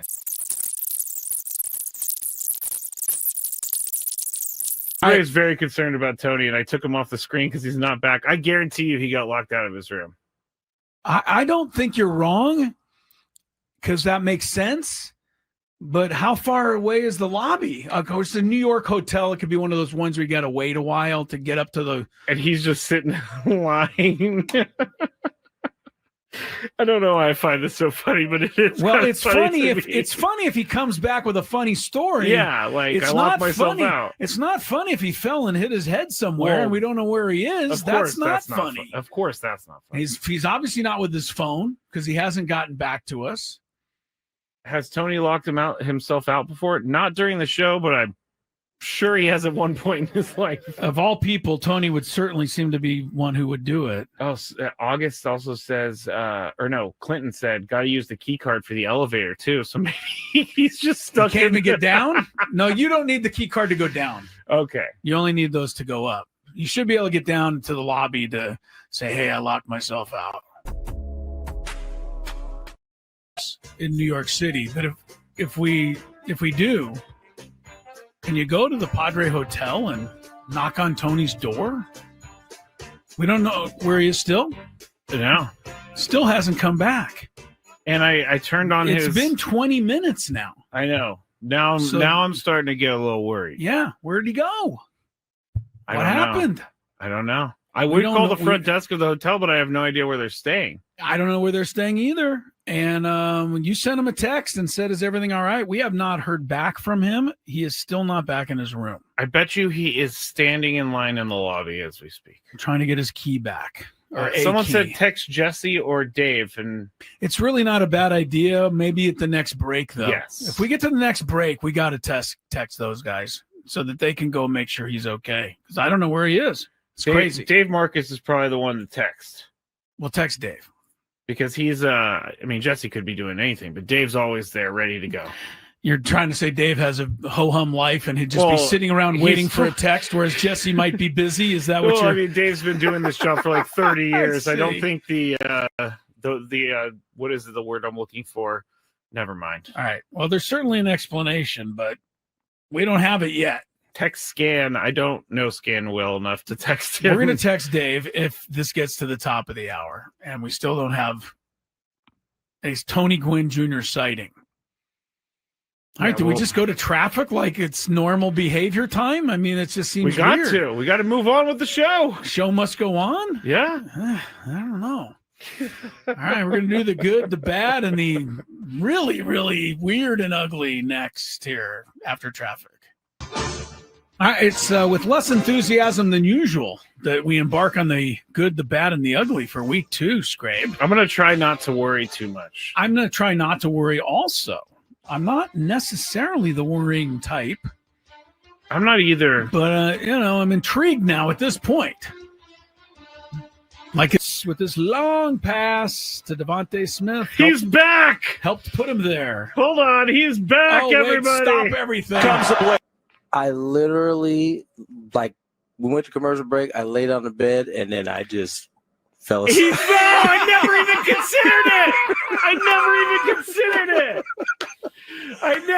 considered it. Tony, you care to Tony, I don't know where Tony went. Because Tony, I see the corner of his room. Oh, well, hopefully he'll be back shortly. Harbaugh. I'm not sure where he went. I might text him to see if he's okay here in a second. Hope he didn't. Yeah. Did you think he fell in the shower or something? I hope he didn't meet with foul play. You think he met with foul play in our commercial break? I don't know. I mean, he is in New York City. So. He's in New York City. It could be, you never know. All right, we'll just go forward. We're just going to go forward without Tony. I'm sure he'll rejoin us when he gets a moment. Everybody stare at that box in the top right corner because it's just the corner of his room. I'm going to look now. I'm kind of doing this. They have a 2-hour window. So, keep everybody in suspense. Gwynn and Chris here on 97.3 The Fan, and Chris and Scraby in the Bill House studios. We know how. Here's the deal that I just want to ask you this, because we do know this for sure. The rematch for the Super Bowl is set. And you and I talked about this a month ago when we heard that the Seahawks, because that's the way the tradition is, right? The winner of the Super Bowl gets to host the first game the next year. Okay, that's good. I like that. Keep the tradition alive. But the question always is, who's going to be their opponent? And as possibilities started falling by the wayside because the 49ers are playing in Australia and the Rams are over here and this team's over there and they're Falcons and Madrid. These guys couldn't. So it came down to whether are they going to play the Patriots in a Super Bowl rematch? And it was maybe the Bears they could have played, or I think the Chargers were on there. Good games. And both you and I just immediately said, well, they can't put them up against the Patriots. That's just stupid. I mean, all anyone's going to talk about before your first marquee game of the year is the whole Mike Vrabel sordid controversy. Which is exactly what it is. It's not even a controversy in the sense of just, the everyday. It's like sordid crap that, is just no fun to deal with. Someone and said, people's lives being ruined and Yeah. lies just being flexed in every corner and people losing jobs and one person being held accountable and the other being given standing ovations when he walks into a room as if he's some deity. This is a really ugly mess in my mind. And I don't expect in the next month it's going to get better, next 2 months, because why? TMZ is going to keep finding more videos and more stupid stuff. And people are coming out of the woodwork with all this. And did she name her kid after Mike? I mean, everything is in question now. Can I stop you right there on that? Yeah. I think that is one of the most disgusting parts of all of this, because that poor kid now is going to be made fun of. Oh, Mike Vrabel, your dad's not your actual dad. That's messed up. I already put it on that kid. Already, and that's his mom's fault for putting her family in that situation. But you know why I think the NFL did this? Well, there's a lot of people who do think it's Mike Vrabel's kid, or don't. Yes, they do think. Yeah, they do think. But the point is it's so ugly and disgusting that I don't even want to. I want to cover my eyes, and that is going to be what should be the big deal. Is Drake May and the Patriots and the Super Bowl and the rematch. We know better.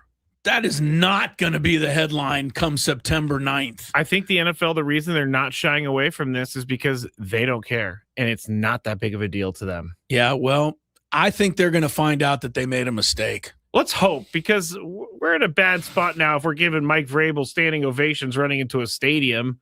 Yeah, we are. I mean, it's time we stand up and say, hey, enough losers like Mike Vrabel that we're supposed to like our kids are supposed to look up to. Stop it. No, you don't have to look up to people like Mike Vrabel. They're slime. Stop looking up to these people. Stop giving them any benefit of the doubt. And, Diana Rossini doesn't get a whole lot better commentary from me either. And I want to just say one last thing about it for the moment, because there'll be more. I don't expect Drake May to be critical of his coach. Neither do I. Okay, I don't. But when Drake May tells me that, man, you guys are all wrong. Mike Vrabel is a great guy. He's just the wonderful, best guy you'd ever want to know. You know what I'd ask Drake May? Hey, Drake, what if the rumor was that he was messing around with your wife? Yeah. Would you still think he's a great guy? This is why the whole thing bothers me. And I just don't know why the NFL had to throw it at us and say, well, we're going to put Mike Vrabel in the very first game of the year. Because they're trying to tell us that it's not that big of a deal. And, well, I'm not going to buy it. I'm not going to buy it either. You know what? You and I rip on the NFL constantly. Yeah. We also say that we love it and we're victims to loving it. We're the same. We were like all the rest of you. We take our punishment and gladly accept it. If I didn't grow up going to 49er game after 49er game, it's ingrained in my blood at this point. I mean, I have it on. Here's my phone. Yeah. It's everywhere. Yeah, Can't help it. I'm going to root for my team, but the NFL treats us like crap. And once in a while, it would be nice if we stood up and say, we're a little tired of it. But we never do. We immediately purchase the darn game on Peacock like I did. Well, it was a playoff game, so I don't blame you for okay, that. well, yeah. But my point is I'm not trying to be critical of the fans out there. I'm being critical of us. We all fall for it every single day and night. They've taken our favorite thing, which is the Sunday Scott Hansen show. Red Zone. And now what do? Commercials. They've sold it to ESPN so we can have more commercials. And probably pretty soon they'll just, take that away or make. I really believe, 10 years, Scrape, is that too long? For every NFL game to just be pay-per-view somewhere streaming that you have to sign up for and buy yourself? Are there going to be a few games a year that are still on NBC that everybody can tune into? I don't know. I don't know. It doesn't it wouldn't surprise me. It's not going in that direction, is it? I mean, it's going in that direction, right? It's going more in the streaming direction where you're going to have to pay the streaming services for these games. But when are the streaming services now going to make you, like Apple did with MLS? Yeah. When are they now going to make you pay for the NFL package on the streaming They're service? going to Prime, Amazon Prime. Or is it Amazon Prime? Yeah, it's all Prime. of it, right? Yeah. Okay. Prime is doing the Thursday night games, right? Yes. The Thursday night game is a way to attract us to Prime. Yes. Well, we're all there now. Yep.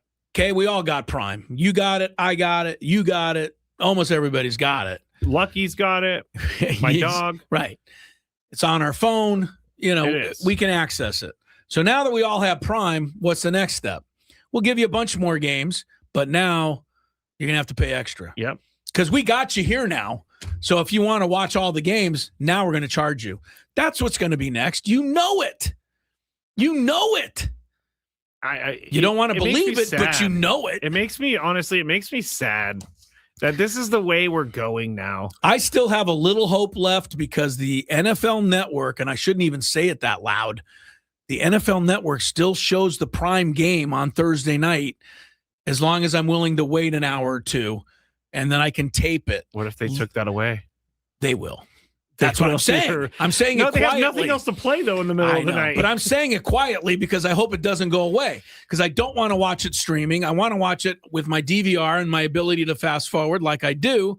But in order to do that, my deal is I have to wait an hour or two for it to come on. But at least that's there. The reason I say that is because the NBA is not doing that. All the NBA games on Prime, by the way, both playoff games tomorrow night, Prime Video. Yeah. They're key games. You know, if you're from Cleveland or Detroit, you got to see these games. If you're from Minnesota or San Antonio, you got to see them. Well, you better have Prime. And if you don't, the NBA channel doesn't show them later for you to watch. We were talking about this before in a break, but it's just so sad where we are in the society of sports where they do not care if their fans can see the game. They just want the money. And I know that I say this all the time, but I'm really, really tired of people making decisions based on their own pockets instead of the people who got you there, like the fans. There was a really cute song back in the day. It was called something like Money Makes the World Go Round. I believe it was from a play called Cabaret, which was very famous back in the day. Money Makes the World Go Round was kind of a fun thing and a statement, and kind of we could laugh at it. Now we need to start getting away from it somehow. Yeah. And I don't know how we're going to ever do that. Because every decision, it seems, is made based on who can make and get the most money. Yeah. And I know that that's the capitalistic American dream, but it's starting to crush a lot of us. Yes, thank you. The capital, I have no issue with the American capitalist dream as long as we're not getting crushed. But we're getting crushed. Yeah. We're That's what's absolutely happening. getting crushed. So many of us are just feeling the weight of it, man. And I'm speaking for all of us. I hope when I tell you that if you think I have a political statement on this comment, then you're ridiculous. But the gas prices are an idiot. They're absurd. Anybody who thinks differently is just lying to themselves. I paid $90 yesterday. If you think that's a political statement, fine. Take it out on me. I mean, that's not a political statement. It's just a fact. It's just a fact. We all of us listening right now, most likely buy our own gas. We're all paying an absurd amount of money for why? That would get too political, so we'll stay away. But why are we the victims of what is happening out here? Because we are, though. Yeah, because we just kind of went along with it. I don't know how we could have fought against it, but it's not even whether you support what's happening politically or not. What it is the gas prices are ridiculous. They're stupid. And your grocery prices and your travel prices, your airplane tickets. I mean, the gas prices. I don't need to tell anybody. Spirit Airlines. I know they took Spirit. I don't want to tell anybody in San Diego how much your house costs or your rent. So, at some point, because we're all running out of the money that's making everybody else rich. And a company, I don't remember which company did this, but they laid off a ton of people. Now AI is going to be doing those people's jobs. That's not, I know we're getting into weird territory here, but where are people going to get jobs if AI takes them all? I don't get it. I don't know what we're going to do. If we can't have a job because AI took it, hey, NFL, we can't pay to watch your games. Good luck with that. Good luck with that thinking. Yeah, people are going to be in their couch getting coins together to pay the NFL. All right. Do you know, I'm going to give you one more. Well, we're not going anywhere yet because I got to finish this up. I have a couple more things to say about it. One, the NFL is not worried, nor is Hollywood, of course they're not. nor is Taylor Swift. Why? Because during the middle of the World War II, the biggest one, everything, when the Depression was going on, before our lifetime, Scraby, fortunately for us and many. Really, you? But yeah, I know. Before all of this, the Depression, and nobody, people were lining up in lines to get bread and water. Yeah. This is the way the world was. We can't even imagine it. But the one industry that did not take a hit during that time? Sports. Entertainment and sports. Yep. We always come up with the money for that. Yep. The new couch can wait. The going to the game cannot. It's the escape in which we normally provide. We try to provide every day an escape because we it's try to way provide better. that too here. You're right. Fernando's depressing, but the real world is more depressing. Yes, I know. I'd much rather be talking about Fernando's 0 for 5. One last thing. If you're of the ilk that says, hey, you guys are in sports, stick to what you know. Shut up and dribble. That's just a bunch of crap. Because all I'm telling you is what you truly know, and that is that the gas prices are ridiculous. And if you don't, you don't have to be in sports or not sports to know that. And if you don't agree, that means you're not driving a car or you have an electric car. Gwynn and Chris try to get back to sports with the Big Five when we return. Wait, ready for the hate mail. From the first pitch of the year to. So last night, the bus was to leave for the airport at 8 p.m. And Tony, you know this. Everybody knows this. If you're hooked up with anything like this, as Pete Carroll used to say, on time means you're late. Right. So Amy's the young lady who handles all the travel and puts together the itinerary. So we're just about ready to leave. TJ Lucida. She stands up as the bus is kind of rumbling to life. And she goes, okay, everybody get your passports out. I want to make sure nobody leaves without their passport. Because, again, you are talking to college kids here, and you don't want college them kids, to, That's who she thought she was talking to. She thought she. So I'm sitting there, and I'm thinking to my head, like, you don't need a passport for this trip. I didn't even bring one. We're just going to the Bahamas. And so, yeah. That was your thought process? The Bahamas are an international flight, I believe. This is almost equal to the fact that North Dakota borders Canada. I think it does equal that, Scrape. Actually, I forgot all about that. Yeah, I forgot about it too, buddy. Right. So for whatever reason, I did not bring my passport. I'm sitting there, and I'm like, my stomach, you have your sinking feeling. And I'm like, what? Never do that. Yeah, thank you. And I was like, oh no, I don't have my passport. Here's my second thought, guys. If I just quietly call Lori, because the flight wasn't until 10 o'clock. You got some extra time. So I said, if I call Lori and just have her bring my passport down to the airport, I'll be able to get away with this without everybody knowing that I blew it. Because that isn't a factor here. You don't want to be embarrassed. So she's in the back checking the players, passport situation out. And I'm having this argument with myself. Oh no, what do I do?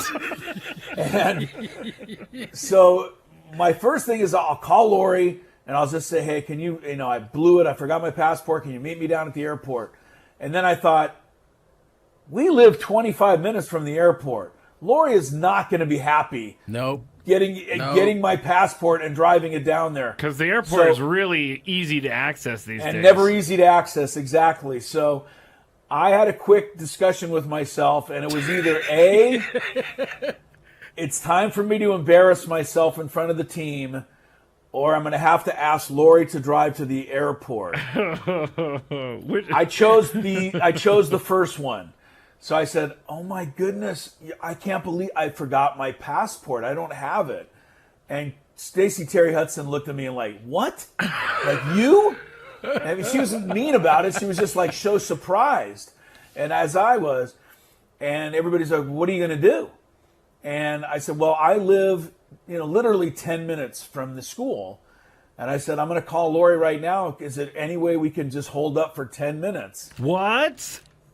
That's all. It was either that or make Lori drive down, Scrape. You got to understand my options here. They're very limited. I get it, but I think your mistake means that you have to do the hard one. Yeah, you have to deal with the hard part. I agree. Well, this didn't turn out a whole lot better.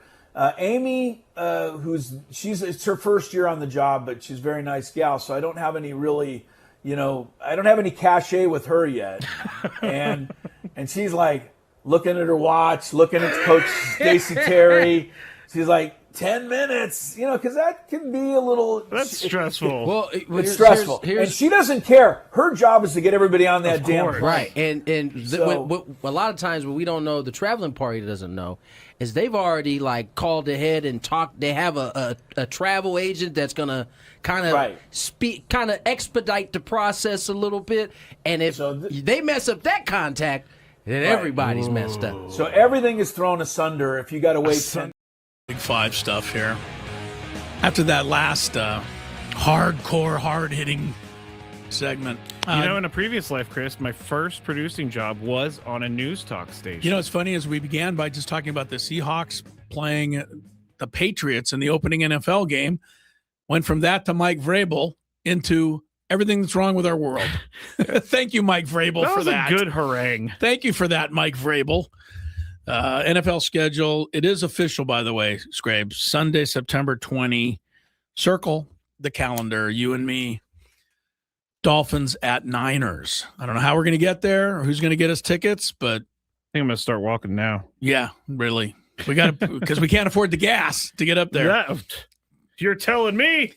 I drive 40 miles one way every single day to work. Like, gas is killing me. Yeah, you need to move into my neighborhood where I can. Oh God, I would love to. Yeah, I got the. I do get a benefit there for sure. NHL, good game here. Late second, Montreal 3, Buffalo 3. They are tied at 2 in the series.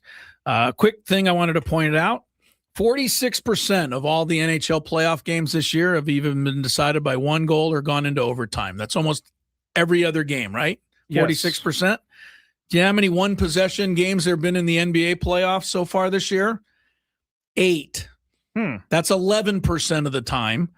There's also been 8 30-point blowouts in the NBA playoffs.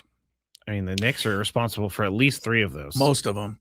I, by the way, understand that the games are different, right? There's more scoring in basketball. Okay. But I'm just saying, if you want to like right down to the wire game, Stanley Cup playoffs deliver. The NBA playoffs don't always deliver. All right, let's deliver the Big Five after we check traffic. From the 855 Get Ross Traffic Center. Injured? Demand justice. Demand Jurowitz. 855GetRoss.com. The southbound 5 is hitting the brakes after La Jolla Village. You're crawling to an overturned crash at SeaWorld Drive that has at least 2 lanes blocked. The southbound 805 also heavy getting past the crash clearing at Balboa Avenue. This traffic report is brought to you by Frozen Ropes Baseball and Softball Training Facilities. Register for Frozen Ropes Baseball Summer League with 8 games and 8 practices for ages 6 to 12 at SanDiegoFrozenRopes.com. That's SanDiegoFrozenRopes.com. It's that time of the show when we check on the latest in sports. Only the most important topics and questions are brought to light. Stop what you're doing and listen. These news stories will astound and amaze you. The one, the only. Oh my God, who the hell cares? The Big Five starts now on 97.3 The Fan. The chat has one great thing that they said, Chris. Everything about the gas prices, let's just blame it on Mike Vrabel. Works for me. He's the guy who got us going in that direction. Yep, right? works for me. We were just minding our own business here. And then Mike Vrabel just came up. Yeah. All right. We are broadcasting live from the Bill House Studios where we know how, and all of our guests, including Keith Costigan from earlier, join us on the SDCCU fan hotline. It's not Big Bank Banking. It's better. Let's go. Number 5. All right. So we talked about it a little bit earlier. Craig Stammen said in his post-game press conference that Matt Waldron's going to be in the bullpen. He's going to be there today. He's going to be there tomorrow. He's going to be there for the rest of the future. And he also pitched out of the bullpen today, 2 scoreless innings, although it came in a 7-1 Padre loss. But he did look good. He threw, I think he had 4 strikeouts on that knuckleball. Okay. And I will continue to say to Matt Waldron, keep throwing the knuckleball. Question is, will he be throwing it for the Padres anytime soon? Craig Stammen made it seem like he's staying. Now there's more information. Kevin Acee clarified, which I'm not going to blame Kevin Acee for this because I heard Craig Stammen with my own ears say he said he's going to be in the bullpen today, tomorrow, and for the future. But the bottom line is Giolito has to be activated this weekend and is probably going to start one of the games in Seattle. So what are you going to do with Waldron? This is the question, Chris. Do you think that they're going to send the only one with options, Bradley Rodriguez, right? Or release Waldron, or DFA him. DFA Waldron. See if he gets through waivers, and if he gets through waivers, then you can bring him back, and it's a whole different deal. But who do you? If you let's say you want to keep Matt Waldron, who is your first guy out of the bullpen? I don't want to keep Matt Waldron. Okay, at the expense of Bradley. I just don't. So I got to keep Bradley on this ball club. And if Waldron doesn't make it through waivers, then it's one of those prices of doing business, I say. And I will say I don't think he should make it through waivers. I think somebody should want to pick this guy up. Me too, yeah. And tell him to start throwing his knuckleball because he can get people out. He's proved it in the past. Yeah. But I think his days with the Padres are over. Okay, we'll see. Just because of circumstance.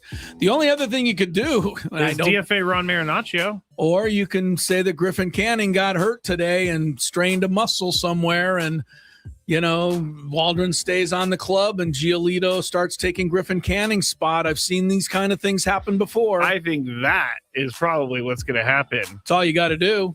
Griffin Canning, he pulled a little something in his back today. He'll be on the DL, or I always call it, the IL. Yes, the injured list, yeah. Chris. So that's another way to do it. Just have Canning sit out for 2 weeks and recall Giolito and have him start. I feel like a lot of people are putting too much of the savior with Lucas Giolito coming back. I think that people are thinking he's going to be some ace, and I'm not thinking that. I don't know what he's going to be, but it is absurd to just think guaranteed that he's going to save you. Just as it was kind of silly to guarantee that Griffin Canning was going to come in and just be a Cy Young candidate the first couple of times out the gate. Yeah, he wasn't today. 4. Last night we saw Jacob Mizorowski, and he was pretty good. He was pretty good last night. He isn't particularly concerned though about the cramping that took him out of the game. He had to leave. He has had to leave a game in 2 of his past 3 starts due to cramping. So he came out in the 8th inning last night. He had a no-hit bid in the previous start through 5 1/3 innings, but he had to come out due to a hamstring cramp. This time it's a quad, or last time, I'm sorry. Quad. This time it's a hamstring cramp. I may have gotten those backwards, but it doesn't really matter. So my question, and I'm up first. Does he need to? I don't know how to ask this, Chris, but basically it's how about asking this? Yeah, go ahead. What the hell's the matter with this guy? Thank you. I wanted to ask it like that, but I didn't ask it like that. Just ask it. You got it, dude. You cannot be having cramps take you out of the game 2 of your last 3 starts while you're just rolling. Just rolling. You're 6'7", 200 pounds. Drink some water, man. Drink some water, pickle juice, anything you can to stop getting these cramps. I feel like he would have obviously stayed in the game last night. I don't know that the Padres win that game. I don't know. Oh, if he completes the game? If he completes the game. Oh, I don't know. He had 95 pitches starting the 8th. I don't think it would happen. They wouldn't let him complete But you the never game. know how things would go if he pitched the 8th inning. If he pitched the 8th and 9th, they would have beat the Padres 1-0. But they're not going to let him pitch the 8th. So what the hell is and wrong 9th. with this guy? I got to lay a little of this on the Brewer training staff. And, I mean, how can they not figure out what's going on? The guy's 20. Give him an IV. He's 20 years old. What the hell's the matter with him? Well, he's tall. He's probably still growing into his body a little bit. I'm serious. I don't get it. Last year he threw over 100 pitches once. He threw over 90 two other times. But for the most part, he's just like every other pampered young pitcher. He's good for 6 innings and 75 pitches. Yesterday, he got 7 innings and 93 pitches because he was so dominant. I don't know why they even had to tell us he came out of the game with a cramp. Well, because he went back out. He started for the 8th inning? I believe he was warming up, and that's when it cramped up. Well, then I didn't see that because I watched. Tell me if I'm wrong, chat. Well, on the TV, I mean, all that I saw was that Ashby came into the game to pitch the 8th inning. No, that's why because because they had a whole period of time where he got to warm up and he got to take the whole thing. So he was out there trying. Mizorowski was out there trying to go, couldn't. So they brought in Ashby. I don't think anything's wrong with Mizorowski. I think there's a lot wrong with the babying of our athletes. One day. I'll be honest. The old heads are going to get over it. No, we're not. One day. I'm gonna give you this, Scrabby. In my day, if I had a cramp, I went in the corner of the dugout, I threw up, cleared the pipes, went back and pitched the top of the 8th inning. I'll tell you one thing. I wasn't coming out of a 4-hit shutout with 10 Ks because I was cramping a little. Well, doesn't that make you more dehydrated? I don't know. I'm just joking. I'm just saying I'm doing whatever to make sure I stay in the game. All right, let's move on. Number 3. I mean, I'm not old enough to be like Johnny Unitas, who once picked up his teeth off the turf and took some dirt and shoved them back in his mouth. I'm not that stupid. That's hilarious. That is hilarious, but that's going way back. But I don't think I could have come out of a game and admitted to cramping. He's down to the 30, the 20. Wait, is that someone's dentures on the field? That's what was going on back in those days. All right, the Dolphins and Pro Bowl running back Devon Achane agreed to a 4-year, $64 million extension through 2030. The $16 million a year makes him the NFL's 3rd highest paid running back. GM John Eric Sullivan. John Eric? Is that his name? John Eric? Why are you making fun of my GM? John Eric? I don't know. I never heard his name before. That's the first I've ever heard it. So I got to go look this up. But he called Achane a pillar of the team, while coach Jeff Hafley praised his dynamic vision and receiving skills. What are you opening over there? Some string cheese. Why are you opening string cheese during the Big Five? No, you're not. Cheese will not help that. I'm getting a little dehydrated here. You got 4 minutes. I don't know if I can make it. Do not eat. I don't know if I can make it. Bring Andy Ashby. You got 4 minutes. Or Aaron Ashby. Basically, Chris, do you like this? Yeah. They got to do something. They can't just get rid of everything. You got to have something to like sell a ticket.